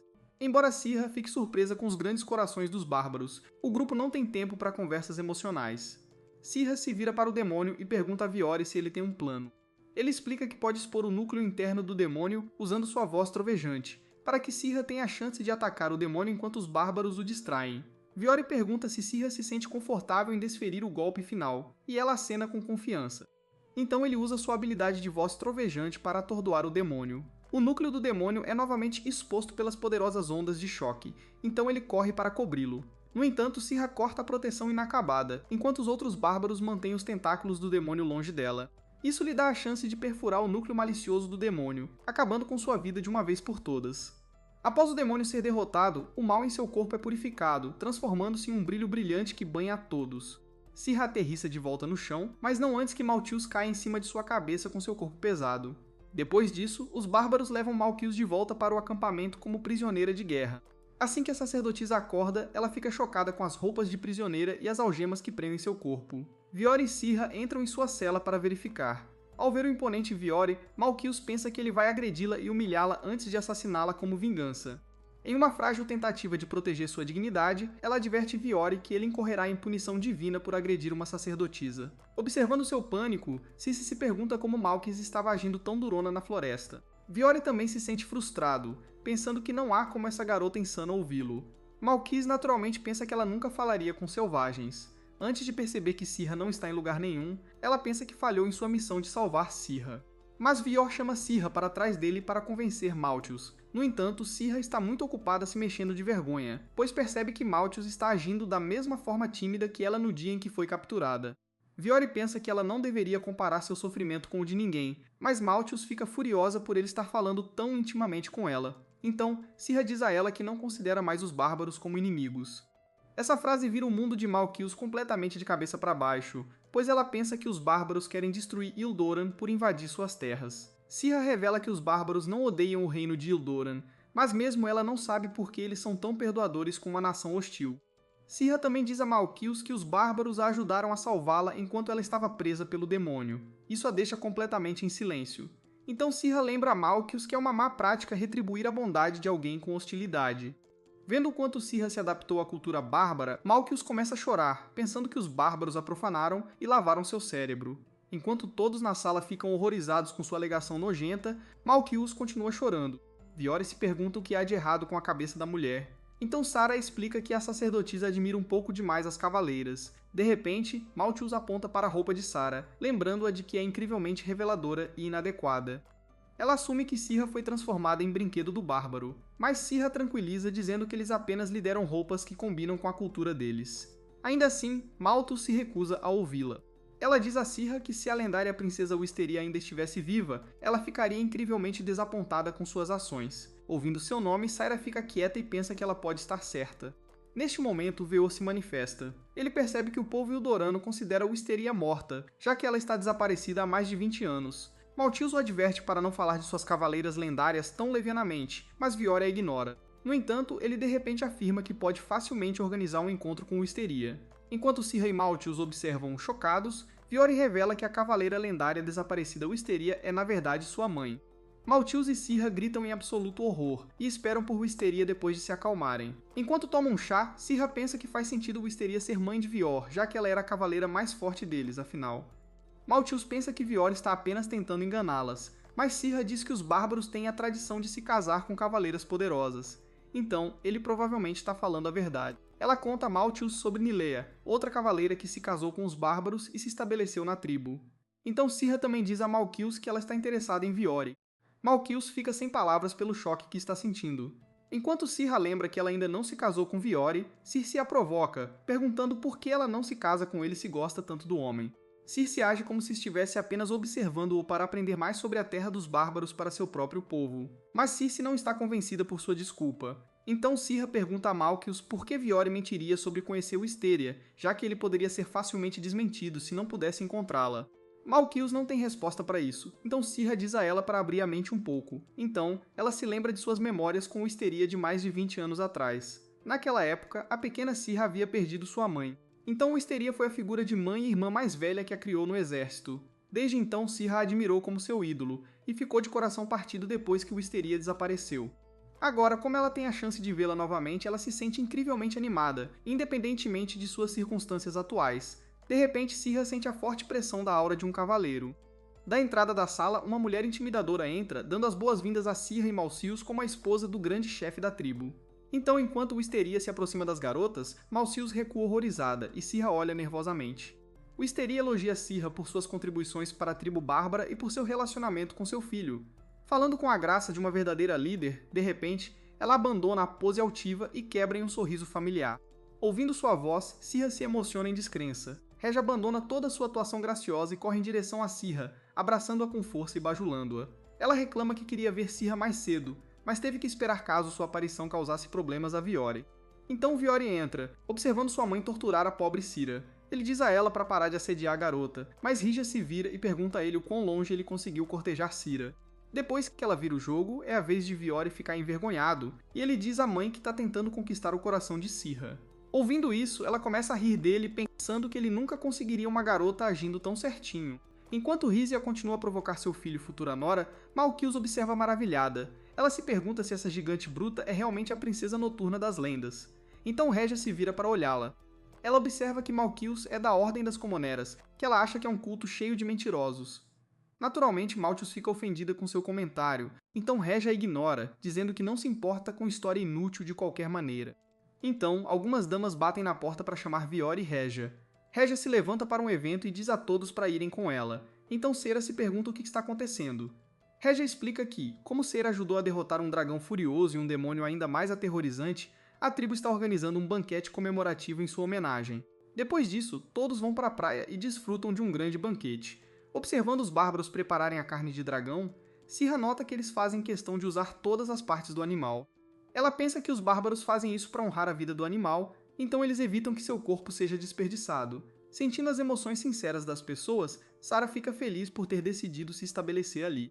Ela então se concentra no delicioso petisco em suas próprias mãos. Viore vem comer com ela e oferece a ela um petisco ainda mais saboroso com um delicioso molho. Dando uma única mordida, Sirra instantaneamente se apaixona pela carne suculenta. Viore explica que a carne de dragão tem um sabor incrível, se for bem conservada, então é um bem comercial muito valioso. Surpresa, Sirra continua aproveitando a valiosa iguaria em suas mãos. Então Regia se aproxima e lhe dá uma boa bebida que a mandará para outro planeta. Embora Sirra esteja aterrorizada com a bebida, ela a aceita e a bebe em particular. Enquanto isso, Maltese observa, completamente chocada com o quão depravada ela está sendo. Perto dali, Circe oferece a ela um pouco de carne. Maltese age como se fosse boa demais para aceitar comida de selvagens, mas seu estômago começa a reclamar de sua autojustiça. Circe a provoca por recusar a comida apesar de estar com tanta fome, perguntando por que ela está tão obcecada com seu orgulho. Então ela explica que, embora odeie os plebeus por suas mentiras e ações malignas, há muito tempo, um sacerdote de Ildoran lhe deu comida por caridade. Malchus fica surpreso, então Circe joga um pouco de carne quente diretamente em sua boca. Depois de lutar com a comida, a sacerdotisa fica quieta. Circe a lembra que Cirrus salvou sua vida com muito trabalho, então ela deveria valorizá-la em vez de colocar sua própria sobrevivência em risco. Quando Maltese finalmente aceita a comida, ela começa a chorar, pensando em todos os cavaleiros que vieram com ela. Sabendo que os cavaleiros morreram porque ela foi teimosa demais para parar de perseguir Cirrus, Maltese se culpa por causar suas mortes e por ter sobrevivido. Circe também se sente chateada, mas diz a Maltese que aqueles cavaleiros fizeram uma escolha de se juntar a ela, então não é culpa dela se eles morreram apoiando sua causa. A culpa de sobrevivente da sacerdotisa e o sentimento por seus camaradas caídos mexem com algo no coração de Circe, e ela se sente incrivelmente chateada pensando no valor da vida para o povo de Ildoran. Em outro lugar, Sirra senta-se com Regia para relembrar o passado. Regia fica feliz que Sirra esteja se adaptando tão bem à tribo bárbara, ela elogia o quão bonito o colar de noivado fica nela. Mas Sirra está muito chocada para aceitar seus elogios. Ela finalmente percebe que o colar tinha um significado mais profundo, mas nunca percebeu, já que o povo Ildorano realiza noivados com anéis. Regia explica que os bárbaros usam colares em vez de anéis, pois seu povo frequentemente perde membros em ataques de dragões. Então, ela também revela que os bárbaros adotaram a prática de presentes de noivado por respeito à cultura Ildorana. Antes de começarem a aceitar cavaleiros ildoranos, os bárbaros não tinham cerimônias de casamento formais, então seus relacionamentos tribais eram bastante selvagens. Centenas de anos atrás, quando os bárbaros encontraram as forças ildoranas pela primeira vez, eles começaram a retornar à sua terra com alguns prisioneiros de guerra. Eventualmente, esses prisioneiros se apaixonariam pelos bárbaros e se estabeleceriam em suas tribos. Agora, depois de tantos anos, é bastante comum os bárbaros terem algumas pessoas ildoranas em sua família. Explicando isso, Regia explica que não se importa nem um pouco com o relacionamento de Sirra com Veor. Embora ela pense que Sirra tem a liberdade de escolher quem quiser, ela encoraja Sirra a ir atrás de Veor se ela realmente gostar dele. No entanto, Sirra acha que não merece romance com Viore, pois tem um dever para com seu povo. Sirra acha que não merece felicidade antes de completar sua missão. Mas Regia se pergunta como ela pode fazer outras pessoas felizes antes de experimentar a felicidade. Ela diz a Sirra para pensar bem e descobrir o que quer fazer, então Sirra cai em profunda reflexão depois que ela sai. Alguns minutos depois, Viore se aproxima dela, explicando que a Aliança Tribal realizará uma cerimônia de purificação em breve. Sirra se pergunta o que é, Silvior diz a ela que ela está prestes a descobrir um dos maiores segredos de sua terra. Na noite seguinte, Sirra se encontra em um sonho, cercada por um mundo de água. Confusa, ela olha ao redor e avista um monte de luzes piscando na água. De repente, uma criatura aquática massiva aparece diante dela. Sera se pergunta se é um peixe, mas então ela percebe que se parece com o dragão que ela ajudou a derrotar no outro dia. Então o dragão diz a Sera que está feliz por tê-lo escolhido. Isso a deixa completamente atordoada, mas antes que ela possa perguntar algo, o sonho termina. Depois de acordar, Sirra se sente desorientada por seu estranho sonho. Ela se pergunta se o espírito do dragão que ela derrotou de alguma forma infectou seu corpo. Então uma voz abafada vem de perto enquanto Sirra percebe que esmagou Vulfumec com a mão. Enquanto isso, na aldeia bárbara, Maltese observa com Circe enquanto todos os outros se preparam para o grande ritual de purificação. Como esta é a primeira vez de Maltese em terras bárbaras, ela fica chocada com as fadas e elfos. Assim como Sirra ficou quando os viu pela primeira vez. Maltius continua em pânico sobre as fadas e elfos. Então Circe diz a ela para acreditar que eles existem, assim como os contos de fadas que sua igreja de culto lhe contou. Enquanto a pobre sacerdotisa fica chocada em silêncio, Regia, Viore e Cyrille se aproximam dela. Regia lembra Maltese que ela é quem causou a praga do demônio, e é por isso que eles a estão fazendo participar da cerimônia de purificação. Maltese tenta protestar, mas Karka lhe diz que é importante enfrentar as consequências de seus próprios atos. De repente, Viore pergunta a Malquios se ela se lembra de seu nome. Ela se pergunta por que ele está pedindo um detalhe tão particular, e então pensa em seu passado por um momento. Maltius lembra que lhe foi dado seu sobrenome por um abade, mas quando ela tenta pensar em seu nome verdadeiro, ela não consegue se lembrar como era chamada. Maltius tenta vasculhar suas memórias, mas ela não consegue se lembrar de nada além de 6 ou 7 anos atrás. Sirra fica chocada com isso, mas Viore esperava totalmente. Ele explica que Malquios perdeu suas memórias por causa do demônio, mas felizmente ela conseguiu escapar antes que pudesse perder completamente sua personalidade. Circe pensa que Maltius está melhor sem nenhuma memória do culto, o que a enfurece ainda mais. Diante da raiva de Maltius, ela continua a provocá-la ainda mais. Isso a faz reagir e as duas garotas começam a lutar uma contra a outra em uma luta feroz. Viore se pergunta se eles deveriam parar a luta, mas Sirra diz a ele que não será perigoso. Enquanto isso, Regia as incita, ansiosa para ver uma luta completa. Primeiro, Circe prende Malthus no chão sentindo que já venceu. De alguma forma, Malthus a vira e vira o jogo completamente. Ela se gaba orgulhosamente que sempre foi apta para expedições, então ela pode lidar com um pouco de combate corpo a corpo muito bem. Então Malquis começa a puxar as bochechas fofas de Circe e a lembra que ela recebeu caridade da igreja há muito tempo. Isso significa que Circe é originalmente de Ildoran, mas ela silencia Malchus antes que ela possa dizer o resto das coisas. Finalmente, depois de sufocá-la até a inconsciência, Circei leva a vitória. Sirra suspira, preparando-se para carregar o peso morto de Malchus. Com a sacerdotisa fora de combate, Regia acha que é uma ótima chance para as 3 garotas tomarem um banho no rio. Karka também acha que soa bem, mas Sera hesita em deixar todos os outros cuidarem dos preparativos da purificação. Ainda assim, Regia tranquiliza dizendo que eles podem lidar com isso muito bem, então Sara finalmente concorda. Um tempo depois, ela leva Maltese para um local seguro para descansar. Enquanto esperam ela acordar, Circe confirma que ela é realmente de Ildoran. Ela explica que fazia parte do corpo de cultivo oriental de Ildoran anos atrás. Circe já pegou as pistas de como Circe desprezava a cultura da nobreza de Ildoran e o jeito que ela chamava sua cavaleira em vez de guerreira. No entanto, ela também sabe que aprender a colocar e tirar armaduras não é uma tarefa comum do corpo de cultivo. Em vez de explicar como sabe, Circe diz a Sirra que prefere deixar sua identidade no passado. Agora, ela se considera parte da tribo Cornum e serva de Viore, então pede a Sirra para tratá-la da mesma forma. Sirra hesita um pouco, mas concorda, respeitando seus desejos. Ela então pergunta a Circe se ela quer esquecer completamente sua terra natal, mas Circe diz que literalmente não consegue se lembrar, mesmo que tentasse. Depois disso, as 3 garotas caminham em direção ao rio assim que Maltese acorda. No caminho, Maltese não para de reclamar de como Circe a nocauteou. Circe a lembra que se ela não a tivesse mandado para a Terra do Nunca, ela ficaria resmungando sobre suas memórias perdidas pelo resto da vida. Isso a deixa ainda mais irritada, então Circe pede a Malchus para se acalmar. Malchus reclama, perguntando por que ela é forçada a ficar com Circe, mesmo depois de ter sido humilhada em público. Finalmente, Circe diz a verdade fria e dura. O corpo dela fede mais que um celeiro. Maltius fica mortificada com a acusação, mas Circe aponta que ela cheira sangue, suor e um monte de outros fluidos corporais suspeitos. Ela se pergunta quando foi a última vez que Maltius viu um banho. Então a pobre sacerdotisa se lembra que estava na expedição nas últimas semanas. Envergonhada, Maltius admite que faz mais de 2 semanas que ela nem toma banho no mato. Até Circe vira o meme do ombro amigo e diz a Maltius que talvez seja a hora de aceitar seu destino e realmente limpar o corpo. Poucos minutos depois, as 3 garotas relaxam no grande rio. Malchus se sente um pouco insegura, então Circe a tranquiliza dizendo que elas ficarão bem, já que este rio é território de Viore. Mesmo no rio fresco, Malchus sente saudades de Hildoran. Circe diz a ela que se ela quer ficar com ela, terá que esperar muito mais, pois não tem planos de voltar tão cedo. Então, ela diz à sacerdotisa para terminar de se limpar rapidamente e sair antes que ela pegue um resfriado da água. Depois que as garotas saem do banho, elas grelham alguns peixes que Sara pescou no rio. Assim que os peixes ficam prontos, Sara e Circe dão uma mordida ansiosamente. Enquanto Maltese hesita, ela finalmente belisca o peixe, percebendo que tem um gosto delicioso apesar da simplicidade do preparo. De repente, o chamado de um pássaro aninhado assusta Maltius, e Sera nota que está quase na hora da cerimônia de purificação começar. Mais tarde, todos caminham em direção à área de purificação em grupo.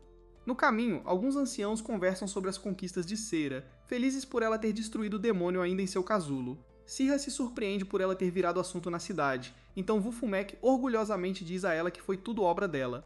Perto dali, Viore se lembra que o feito heróico de Circe terminou em uma grande tragédia depois que Malchus caiu bem na cabeça dela. Circe fica imediatamente envergonhada e age como se ter baixado a guarda fosse natural depois de derrotar um inimigo horrível como o demônio.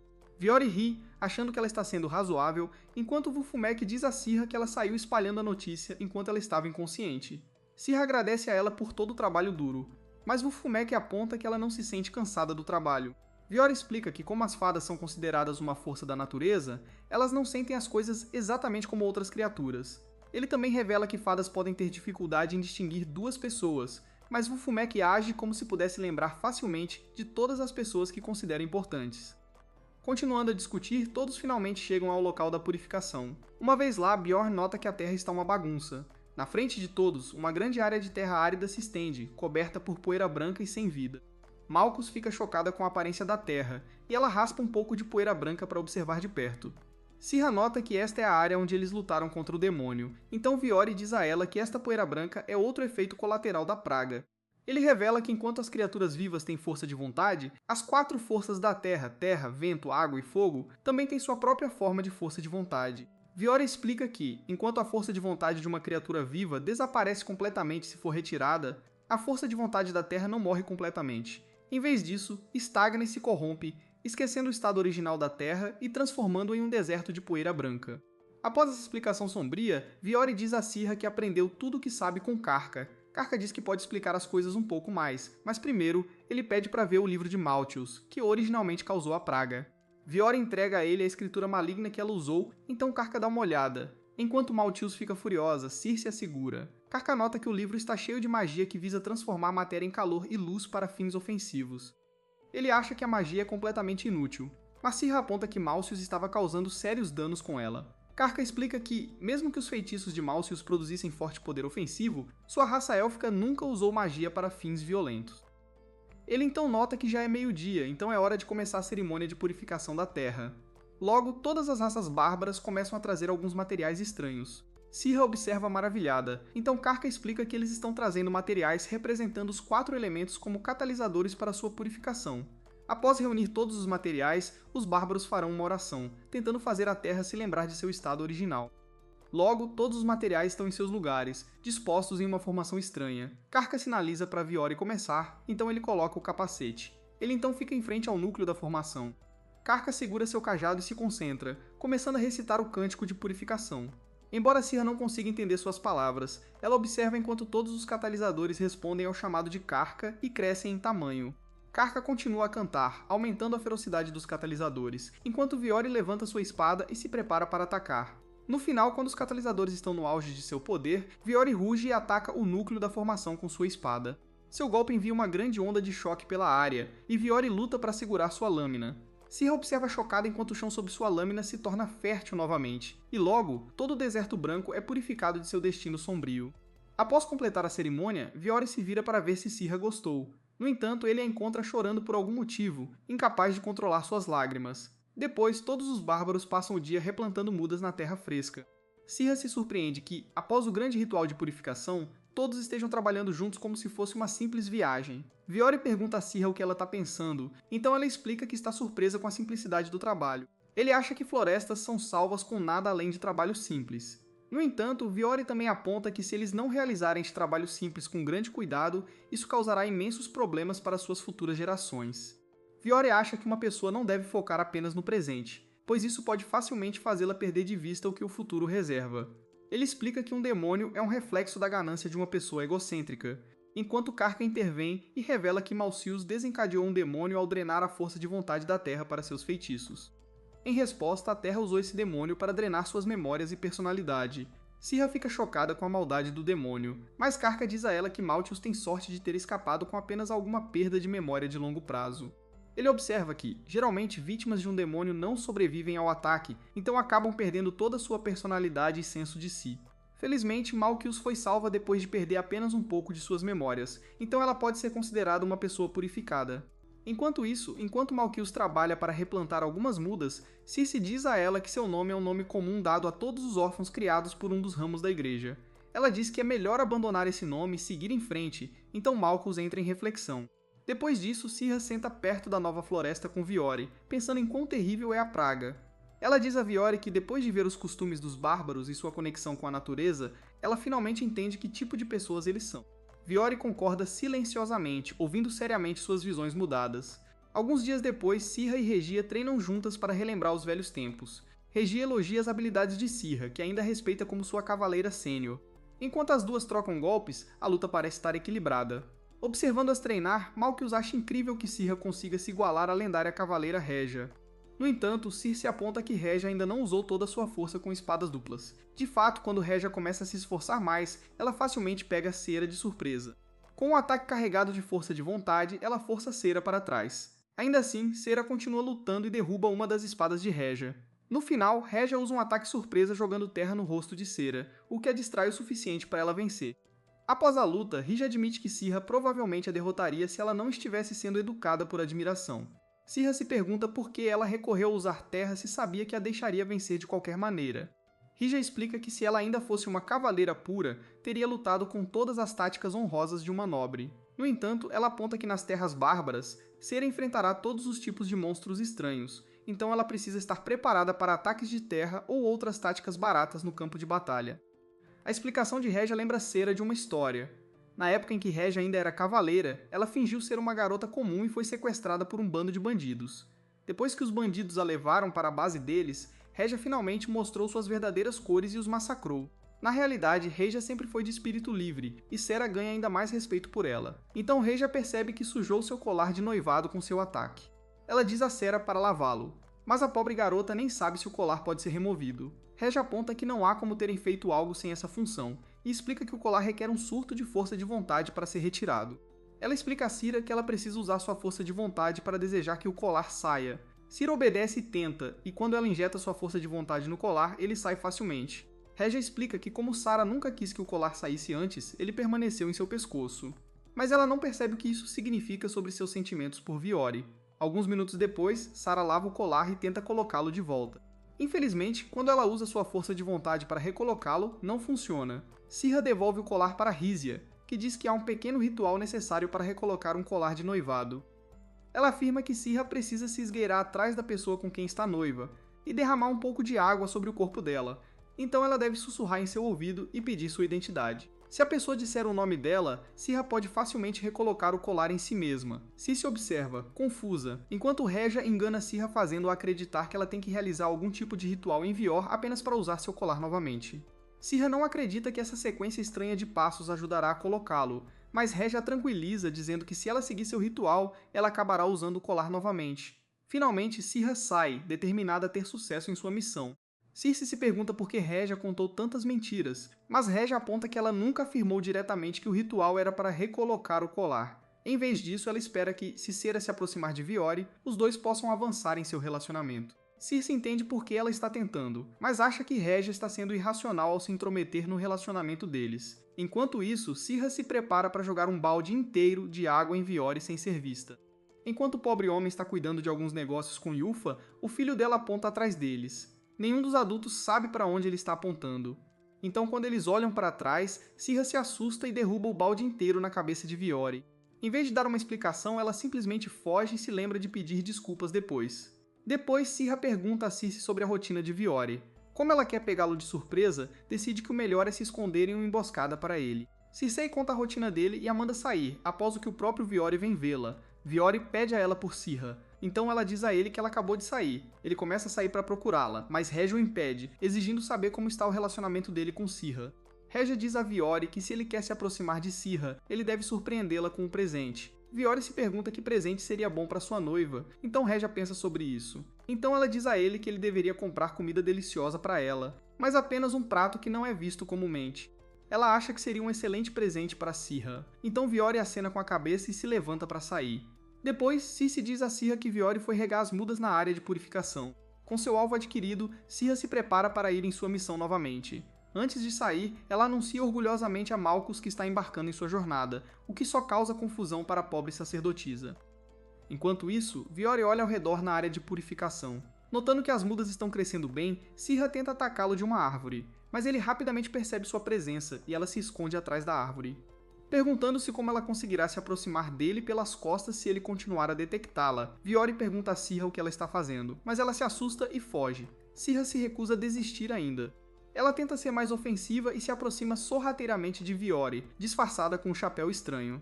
Infelizmente, seus chapéus são ainda mais óbvios do que se esconder na árvore, então Viore a detecta todas as vezes. Finalmente, Sirha acha sua tarefa impossível e começa a chorar de frustração. Vendo-a gritar em um lago, Malthiel se pergunta se Sirha precisa de terapia. Sirha se pergunta se deve continuar tentando ou desistir, mas decide tentar mais uma vez usando as estratégias sujas de Regia. De volta em casa, Sirha pergunta a Viore como as mudas estão crescendo na área purificada. Ele diz a ela que tudo está indo bem, mas então Viore menciona que está preocupado com Sirha. Circe se assusta, pois Regia pediu a ela para manter o plano de Sirha em segredo dele. Ainda assim, ela pergunta o que há de errado, então Viore diz a ela que Sirha pode estar chateada com ele. Ele pensa em seu colar de noivado, lembrando que o colocou no pescoço dela enquanto ela dormia porque tinha medo de ser rejeitado. Agora que Sirha não está mais usando o colar, Viore se pergunta se ela o está realmente rejeitando por causa de sua covardia. Circe fica surpresa com suas preocupações, mas o tranquiliza que Sirha não está chateada de forma alguma. Ainda assim, ele pensa que deve uma explicação a Sirha e decide confessar seus verdadeiros sentimentos a ela de uma vez por todas. Enquanto isso, Sirha pede a Malthiel sua ajuda com seu plano. A sacerdotisa se pergunta se Sirha mudou de ideia e começa a planejar ajudá-la a escapar das terras bárbaras. No entanto, Sirha apenas a faz trocar de roupa. Quando Viore se aproxima da casa para falar com Sirha, ele encontra Malthiel vestida com as roupas dela. Incapaz de reconhecê-la à distância, ele pensa que é a própria Sirha e começa a persegui-la. No entanto, quando Viore finalmente alcança Malthiel, ele percebe que não é Sirha. De repente, um balde de água encharca Viore da cabeça aos pés. Sirha corre para cobrir os olhos dele por trás, mas se distrai com o rosto raspado dele. Ainda assim, ela consegue cobrir os olhos de Viore e fazer uma pergunta estúpida que Regia lhe disse para fazer. Viore já sabe quem é, mas ainda diz o nome de Sirha para apaziguá-la. Após o ritual terminar, Sirha salta para trás e chama seu colar para que ele se reanexe em seu pescoço. Para seu choque, ele permanece completamente inerte, como se nada tivesse acontecido. Vendo-a lutar para colocar o colar de volta, Viore se pergunta o que há de errado. Sirha conta a ele sobre o ritual de Regia, então ele finalmente percebe por que ela estava agindo tão estranha o dia todo. Viore diz a ela o fato óbvio de que o ritual é um absurdo, então a pobre Sera grita de horror. Depois, Viore confronta Regia por enganar sua pobre noiva. Regia se recusa a assumir qualquer responsabilidade, então ele a ignora. Sera educadamente decide perdoar Regia por respeito à sua patente, e Regia fica com raiva e diz aos dois para esquecerem e seguirem em frente. Circe observa que, como Sirha respeita tanto Regia, ela acreditará literalmente em qualquer coisa que ela diga, então ela deveria parar de se aproveitar dela. Sirha então se desculpa com Viore por incomodá-lo o dia todo. Ele a perdoa e pede sua companhia em vez disso, então Cirra aceita. Vendo os dois, Régia decide silenciosamente segui-los. Tarde da noite, Viore leva Cirra para passear. Ele pede o colar de noivado dela e explica que um juramento é necessário para colocá-lo. Após sua explicação, Viore pergunta a Cirra se ele pode colocar o colar de volta nela. Cirra entra em combustão de vergonha, mas ainda concorda em deixá-lo colocá-lo de volta. Viore fica aliviado por ela não o estar rejeitando e começa a recitar o juramento para ela. Ele jura para toda a terra sobre seu amor por Cirra e coloca o colar nela. Então Viore reza para que enquanto Cirra tiver sentimentos por ele em seu coração, os dois possam permanecer unidos. Após completar a oração, o colar reconhece seus sentimentos e volta facilmente para o pescoço de Cirra. Viore pede a Cirra para aceitar seus sentimentos, e ela acena com a cabeça depois de superar sua vergonha. Vendo esta cena à distância, Régia espera que seu filho tenha conseguido conquistar Cirra. Circe não se incomoda com ele, mas aponta para Malchus, que está passando por uma crise ao pensar em sua preciosa Cira aceitando os sentimentos de um bárbaro. Régia também se sente mal por ela e se pergunta se deveria confortar a pobre garota. Para evitar que sua chefe suje as próprias mãos, Circe decide confortar Malchius em vez disso. Enquanto os gritos ecoam pela noite, Region observa que a missão de Viore foi felizmente um sucesso. Alguns dias depois, Malchius observa Serafinha passar seus dias na tribo bárbaro. Enquanto ela observa Cirra coletar recursos e passar seu tempo como os outros bárbaros, ela se pergunta se Sera se apaixonou completamente pelo acampamento inimigo. Com medo de perdê-la, ela lembra Sera sobre seus planos de retornar a Ildoran um dia. No entanto, Maltese também aponta que ela está usando o colar de noivado apesar de suas palavras anteriores. Então ela se pergunta se Cirra foi sincera sobre sua promessa anterior. Cirra cora de vergonha ao ser chamada e ela percebe que não tem defesa para suas ações. Vendo isso, Malchius a adverte que pode ser imprudente pular em um casamento com os bárbaros antes mesmo de retornar à sua terra natal. Cirra explica que seguiu o conselho de Régia para encontrar sua própria felicidade, então ela não recusou a oferta de noivado com Viore. Malcius ainda acha que ela deveria pensar duas vezes, já que Rizia só daria conselhos que beneficiam os bárbaros, já que ela mesma é esposa do grande chefe. Finalmente, Cirra tenta tranquilizar Malchius de que ela nunca esquecerá seu nobre dever como cavaleira. Infelizmente, sua falta de convicção falha completamente em convencer a sacerdotisa.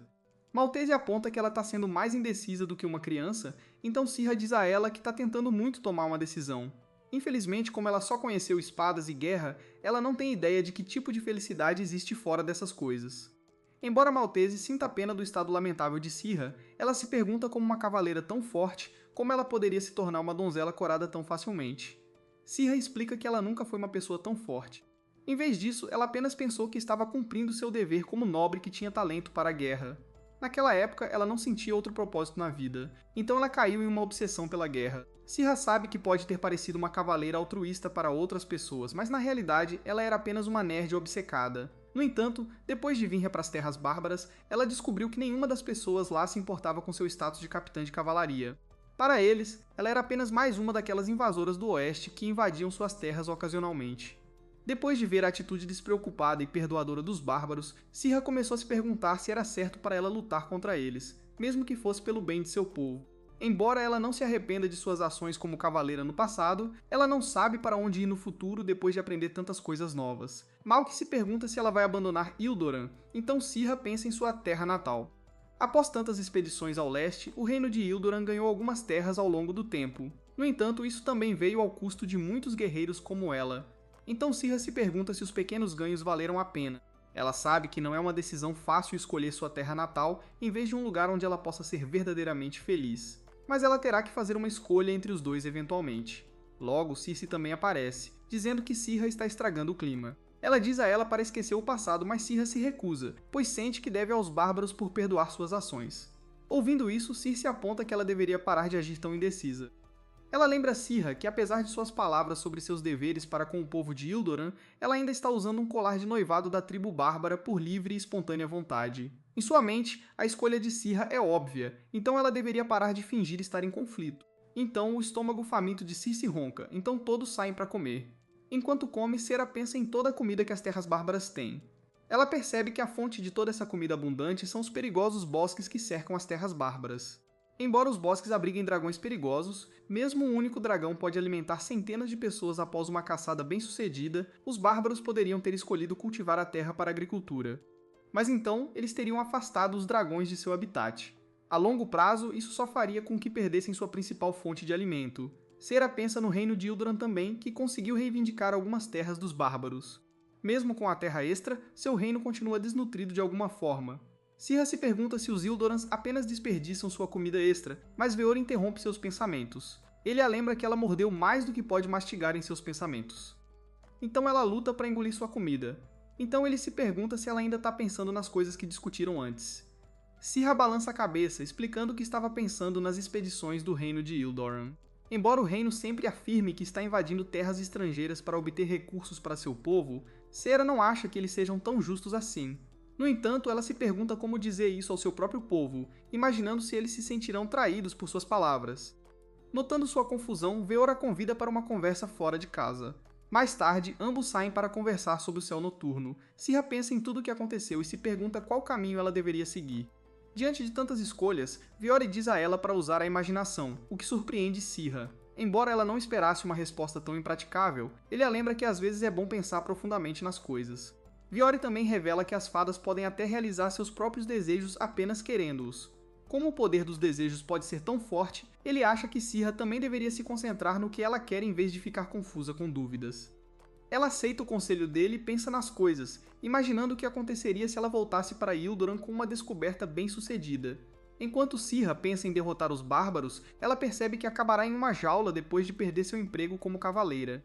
Mesmo que ela não se importe em sacrificar sua felicidade pelo bem de seu povo, ela sabe que ser presa pelo resto da vida não parece uma ideia muito boa.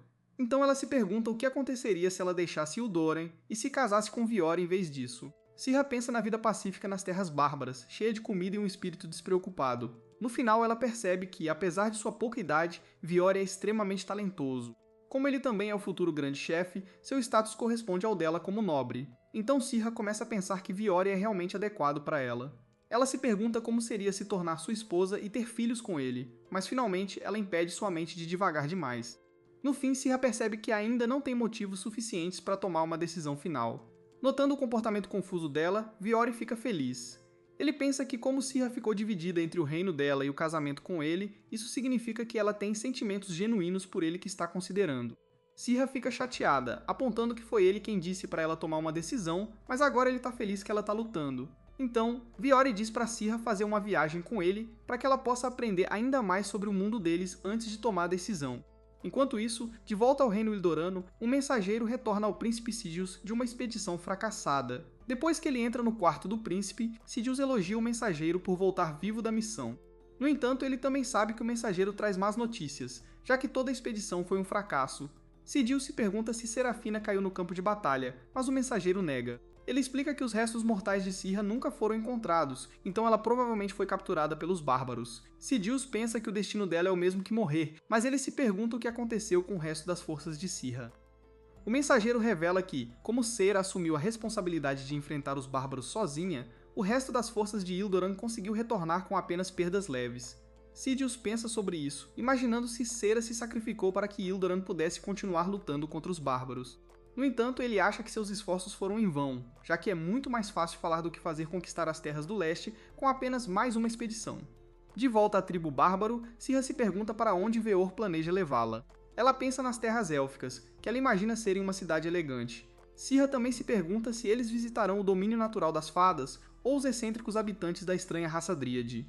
Então, ela se pergunta se eles visitarão os anões, que ela acha que tem uma civilização subterrânea avançada. No entanto, Sirha se liberta de seus próprios pensamentos, percebendo que está apenas projetando seus próprios contos de fadas em pessoas reais.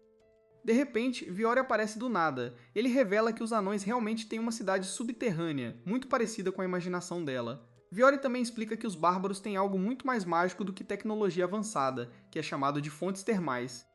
Infelizmente, Sirha não tem ideia do que são essas coisas, já que sua terra natal é deficiente em beleza natural. Veor pensa sobre isso, imaginando como explicar para ela. Ele diz a Sirha que as fontes termais são um banho quente natural, mas ela acha que ele está inventando, já que apenas os nobres mais ricos podem se dar ao luxo de ferver água para seus banhos quentes.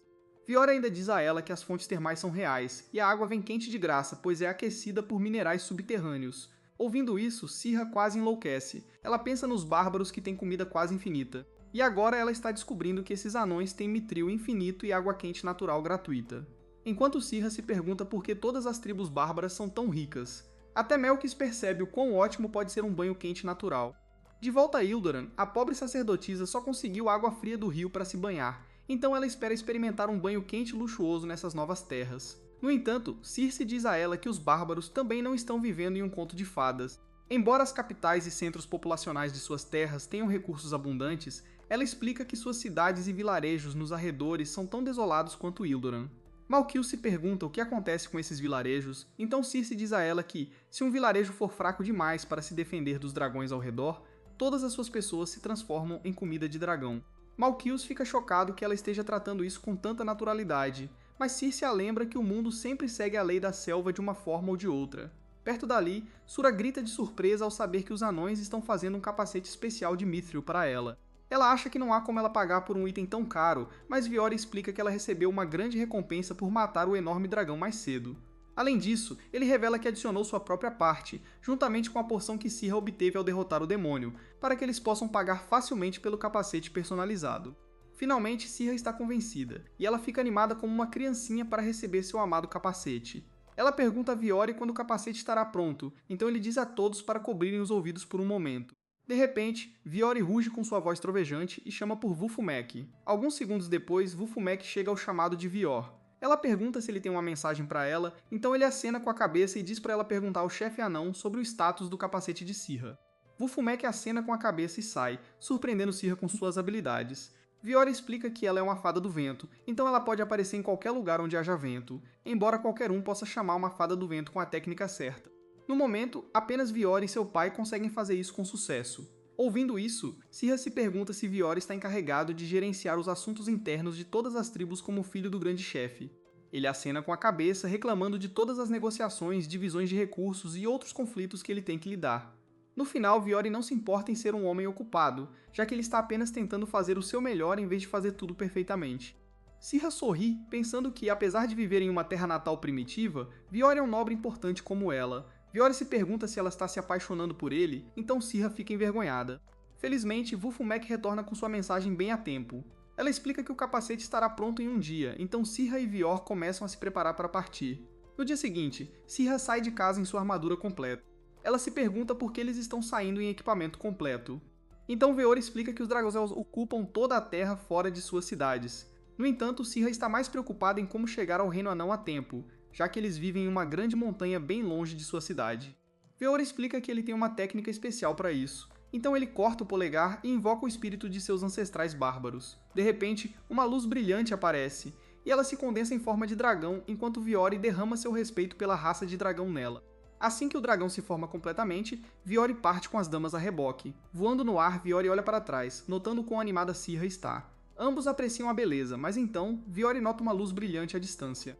Ele avisa as garotas para terem cuidado e move o dragão, evitando uma bola de fogo repentina. As garotas se perguntam de onde veio a bola de fogo, então Viori diz a elas que encontraram um inimigo real. Ele aponta para frente, onde o verdadeiro mestre das montanhas, um dragão de fogo, está, conhecido como Gurren-Neri. Enquanto o dragão ataca, Sera se pergunta se é ainda mais difícil de derrotar do que o Morisuburi que encontraram na floresta. Viori acena com a cabeça, mas também a lembra que o outro dragão já estava ferido. Além disso, eles tiveram o apoio de outros guerreiros bárbaros naquela época, então não é possível que eles derrotem este dragão sozinhos. Apesar de suas circunstâncias, Cirra ainda acha que eles deveriam lutar contra o dragão, já que não tem chance de escapar dele no ar. Então, Viori a lembra que Malcus e Circe não podem lutar contra o dragão, então enfrentá-lo de frente não é uma opção. Cirra se pergunta se eles podem usar o dragão Eco de Viori para lutar contra o dragão vermelho, mas ele explica que ele não tem nenhuma capacidade de luta, já que ele o invocou para voar. Sem outra opção, Cirra diz a Veor que a melhor chance deles é simplesmente pousar e lutar contra o dragão no chão. Veor se recusa, perguntando por que o dragão estúpido está mirando em seu pequeno grupo em primeiro lugar, enquanto o dragão de fogo mergulha para outro ataque. De repente, um esquadrão de soldados abre fogo contra ele à distância. O dragão muda sua atenção para os soldados, seu corpo resistente completamente ileso pelos tiros. Cirra olha ao redor e avista um pequeno grupo de soldados anões atirando no dragão à distância. Veor percebe que seus tiros não estão machucando o dragão, mas sua distração lhe dá a chance de pousar no chão. Ao pousar, o esquadrão de anões continua atirando no dragão. Um dos anões pergunta a Veor o que fazer a seguir, então ele diz a ele para recuar, pois eles não podem derrotar essa criatura poderosa. O líder anão acena e sinaliza para os outros soldados, que começam a recuar para um túnel subterrâneo. O líder diz a Cirra para segui-lo também, mas quando ela se vira, ela percebe que o dragão está indo direto para ela. Felizmente, o anão pula e usa uma granada de luz para confundir o dragão, o que dá a todos eles a chance de recuar em segurança para o túnel. Como Viori e Sera são os últimos no túnel, o dragão descarrega um último ataque contra eles. Viori rapidamente se abaixa e cobre Sera com seu corpo, e os dois esperam até que o fogo pare de vir para eles. Após um curto período, o dragão para de cuspir fogo e olha ao redor. Sob a armadura preta de Viori, ele não consegue ver as duas pessoas escondidas, então ele fica entediado e finalmente deixa a área. Depois que o dragão vai embora, Sirra verifica Viori, que a tranquiliza dizendo que está bem.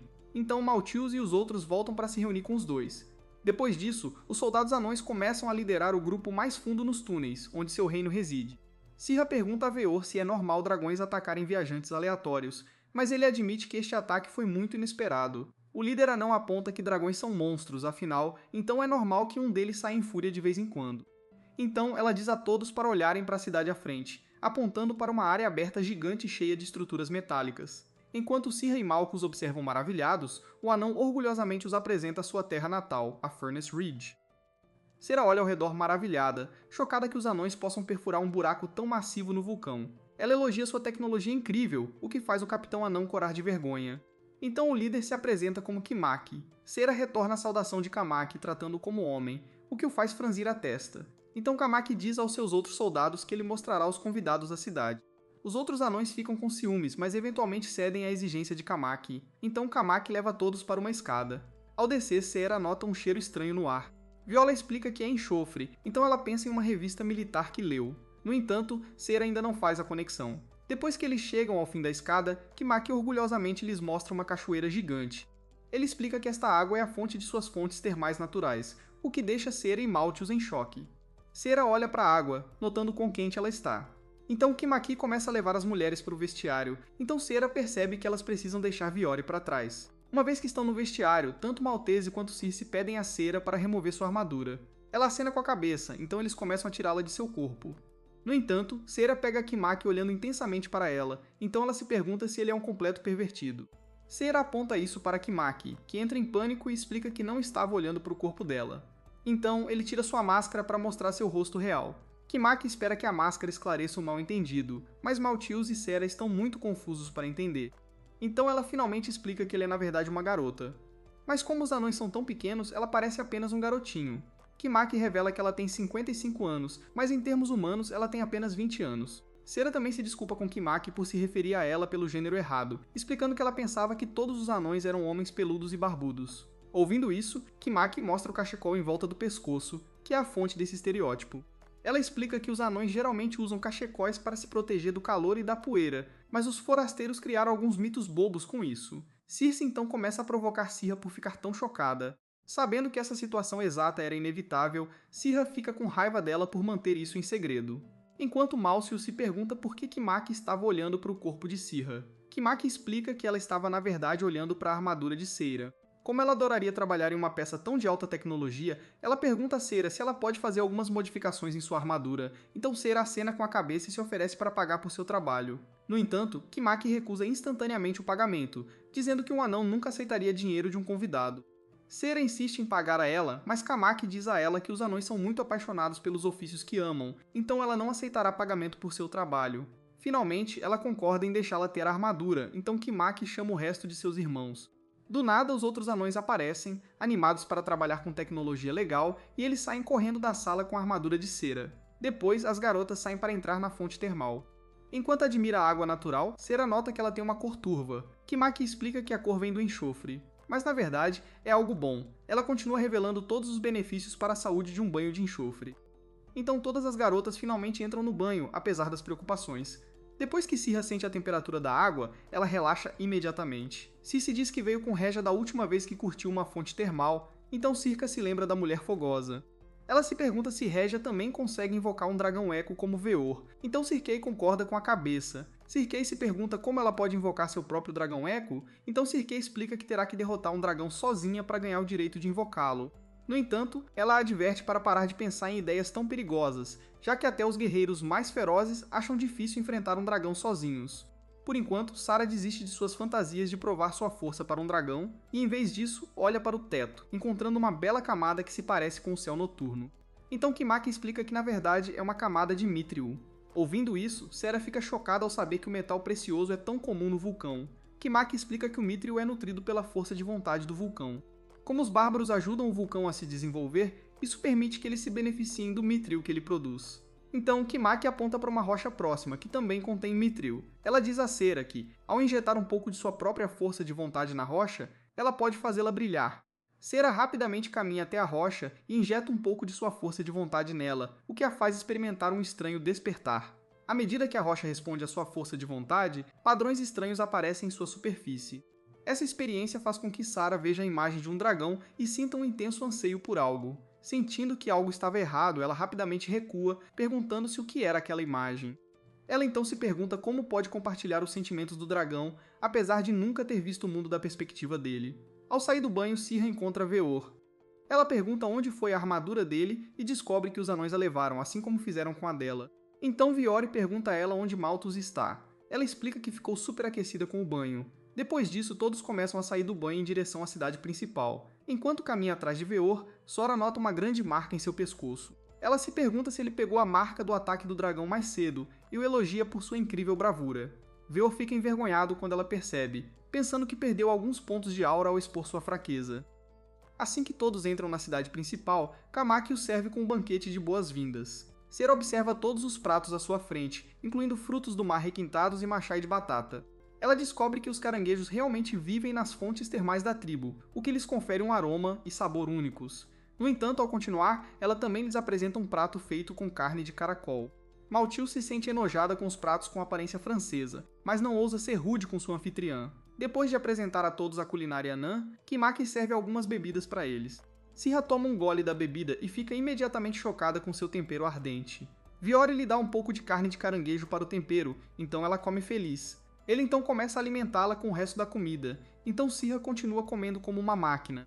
Vendo-a comer da mão de Veor, Maltese fica horrorizada com a familiaridade de Cirra com ele. Depois que todos terminam de comer, Sera se desculpa por ter esvaziado todos os estoques de comida anã. Então ela continua andando com Kamaki, animada para pegar seu novo e aprimorado capacete do chefe anão. Este foi o episódio 10. Inscreva-se para não perder a próxima parte e assista ao próximo vídeo na tela.